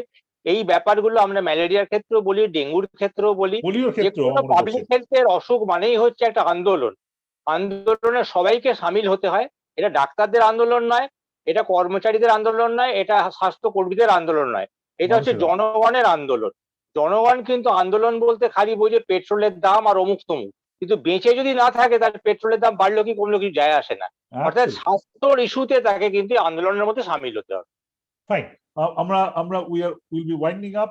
যদি যারা রয়েছেন এখন অবধি, তাদের যদি কারোর কোনো প্রশ্ন থাকে, আমাদের দুজন ডাক্তারবাবু রয়েছেন তাদের কাছে, যে কোয়েশ্চেনের উত্তর, আমার ধারণা প্রচুর প্রশ্নের আমরা আলোচনা করেছি, যদি এর বাইরে কারোর কোনো প্রশ্ন থাকে তাহলে সে প্রশ্ন তিনি নিজেকে আনমিউট করে করতে পারেন। আর যদি প্রশ্ন না থাকে তাহলে আমরা ওয়াইন্ড আপ করবো। Anybody having any question? অন্যরাও করতে, মানে মানে ডক্টর বিশ্বাস বা যারা অন্যান্যরা রয়েছেন তাদেরও যদি ডাক্তারবাবুদের কাছে কোনো প্রশ্ন থাকে, it's an open chamber, so anybody can ask any question. যারা রয়েছেন, কেউ কেউ কি কোনো প্রশ্ন রয়েছে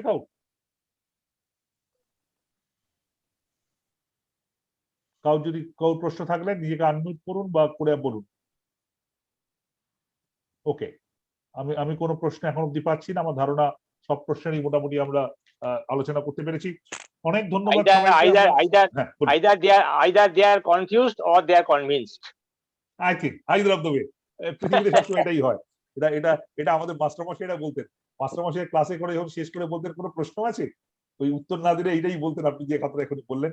তো এখানেও যারা আছেন তাদের নিশ্চয়ই তারা আইদার অফ দ্য টু, বা হয়তো mixture of the two. Some may be convince, some may be confuse, you never know. Anyway, আমার মনে হয় অন্তত আমি কনভিন্সড। তারা কি কনভিন্স কিনা আমি জানি না, আমি কনভিন্সড যে যথেষ্ট গুরুত্বপূর্ণ আলোচনা হলো। ওমাইক্রন আসছে বা আসতে চলেছে, আমরা স্কুলে কি করব। এখানে ডক্টর বিশ্বাসকে আমি ধন্যবাদ দিই। আমি জানি উনি 8টার পর ডিপার্টমেন্ট থেকে বেরিয়েছেন, অন দ্য ওয়ে গাড়িতে ছিলেন, সেখানে উনি যোগ দিতে পেরেছেন। আমি সঙ্গমিত্রাকেও ধন্যবাদ দিচ্ছি, কারণ উনি একটা অকেশনের জায়গা থেকে উনি জয়েন করেছেন। ডক্টর হালদার এবং ডক্টর মুখার্জিকে ধন্যবাদ দেওয়া, মানে আর part of the same movement, সুতরাং আর ধন্যবাদ আলাদা করে কিছু নেই, আমার ভাষাও নেই। তবে এইটা শুধু বলি যে ওমাইক্রন আসার কথা, ভয় পেয়ে প্যানিক করার দরকার নেই, যেটা ওনারা বললেন। নজর রাখুন, খেয়াল রাখুন, এবং যেটা বলা হচ্ছে সেইটাকে একটু প্রপারলি মানুন, এবং দয়া করে আর্লি ট্রিটমেন্ট করান, দয়া করে টেস্টটা করান। আজকেই আজকেই আমার এক কলিগ টেলিগ্রাফের, তিনি মারা গেছেন, আমি নামটা বলছি না এখানে, তিনি মারা গেছেন। আমার ধারণা যে প্রথম দিকে তার হয়তো ট্রিটমেন্টের হয়তো কোনো কারণে হয়তো দেরি হয়েছিল বা অন্য কোনো সমস্যা হয়েছিল। আজকে যখন এই ধরনের যে ডক্টর হালদার যেটা বললেন, অ্যান্টিবডি কথা আছে, যদি সেগুলো তারা ব্যবহার করেছিল জানি না। তো সবাই দয়া করে একটু নজর রাখুন, খেয়াল রাখুন, আর্লি রেসপন্ড করুন। সেটা যদি করা যায়, আর বাকি যেগুলো বললেন ডাক্তার যদি মানা যায়, তারও মনে হয় আমরা ওমাইক্রনের সঙ্গে লড়তে পারবো। আমি জানি না পৃথিবী কবে স্বাভাবিক হবে, কিন্তু রিলেটিভ নিউ নর্মালে আমরা পৌঁছতে পারবো। আমরা শেষ করছি আজকে, এখানে শেষ করি। সবাইকে অনেক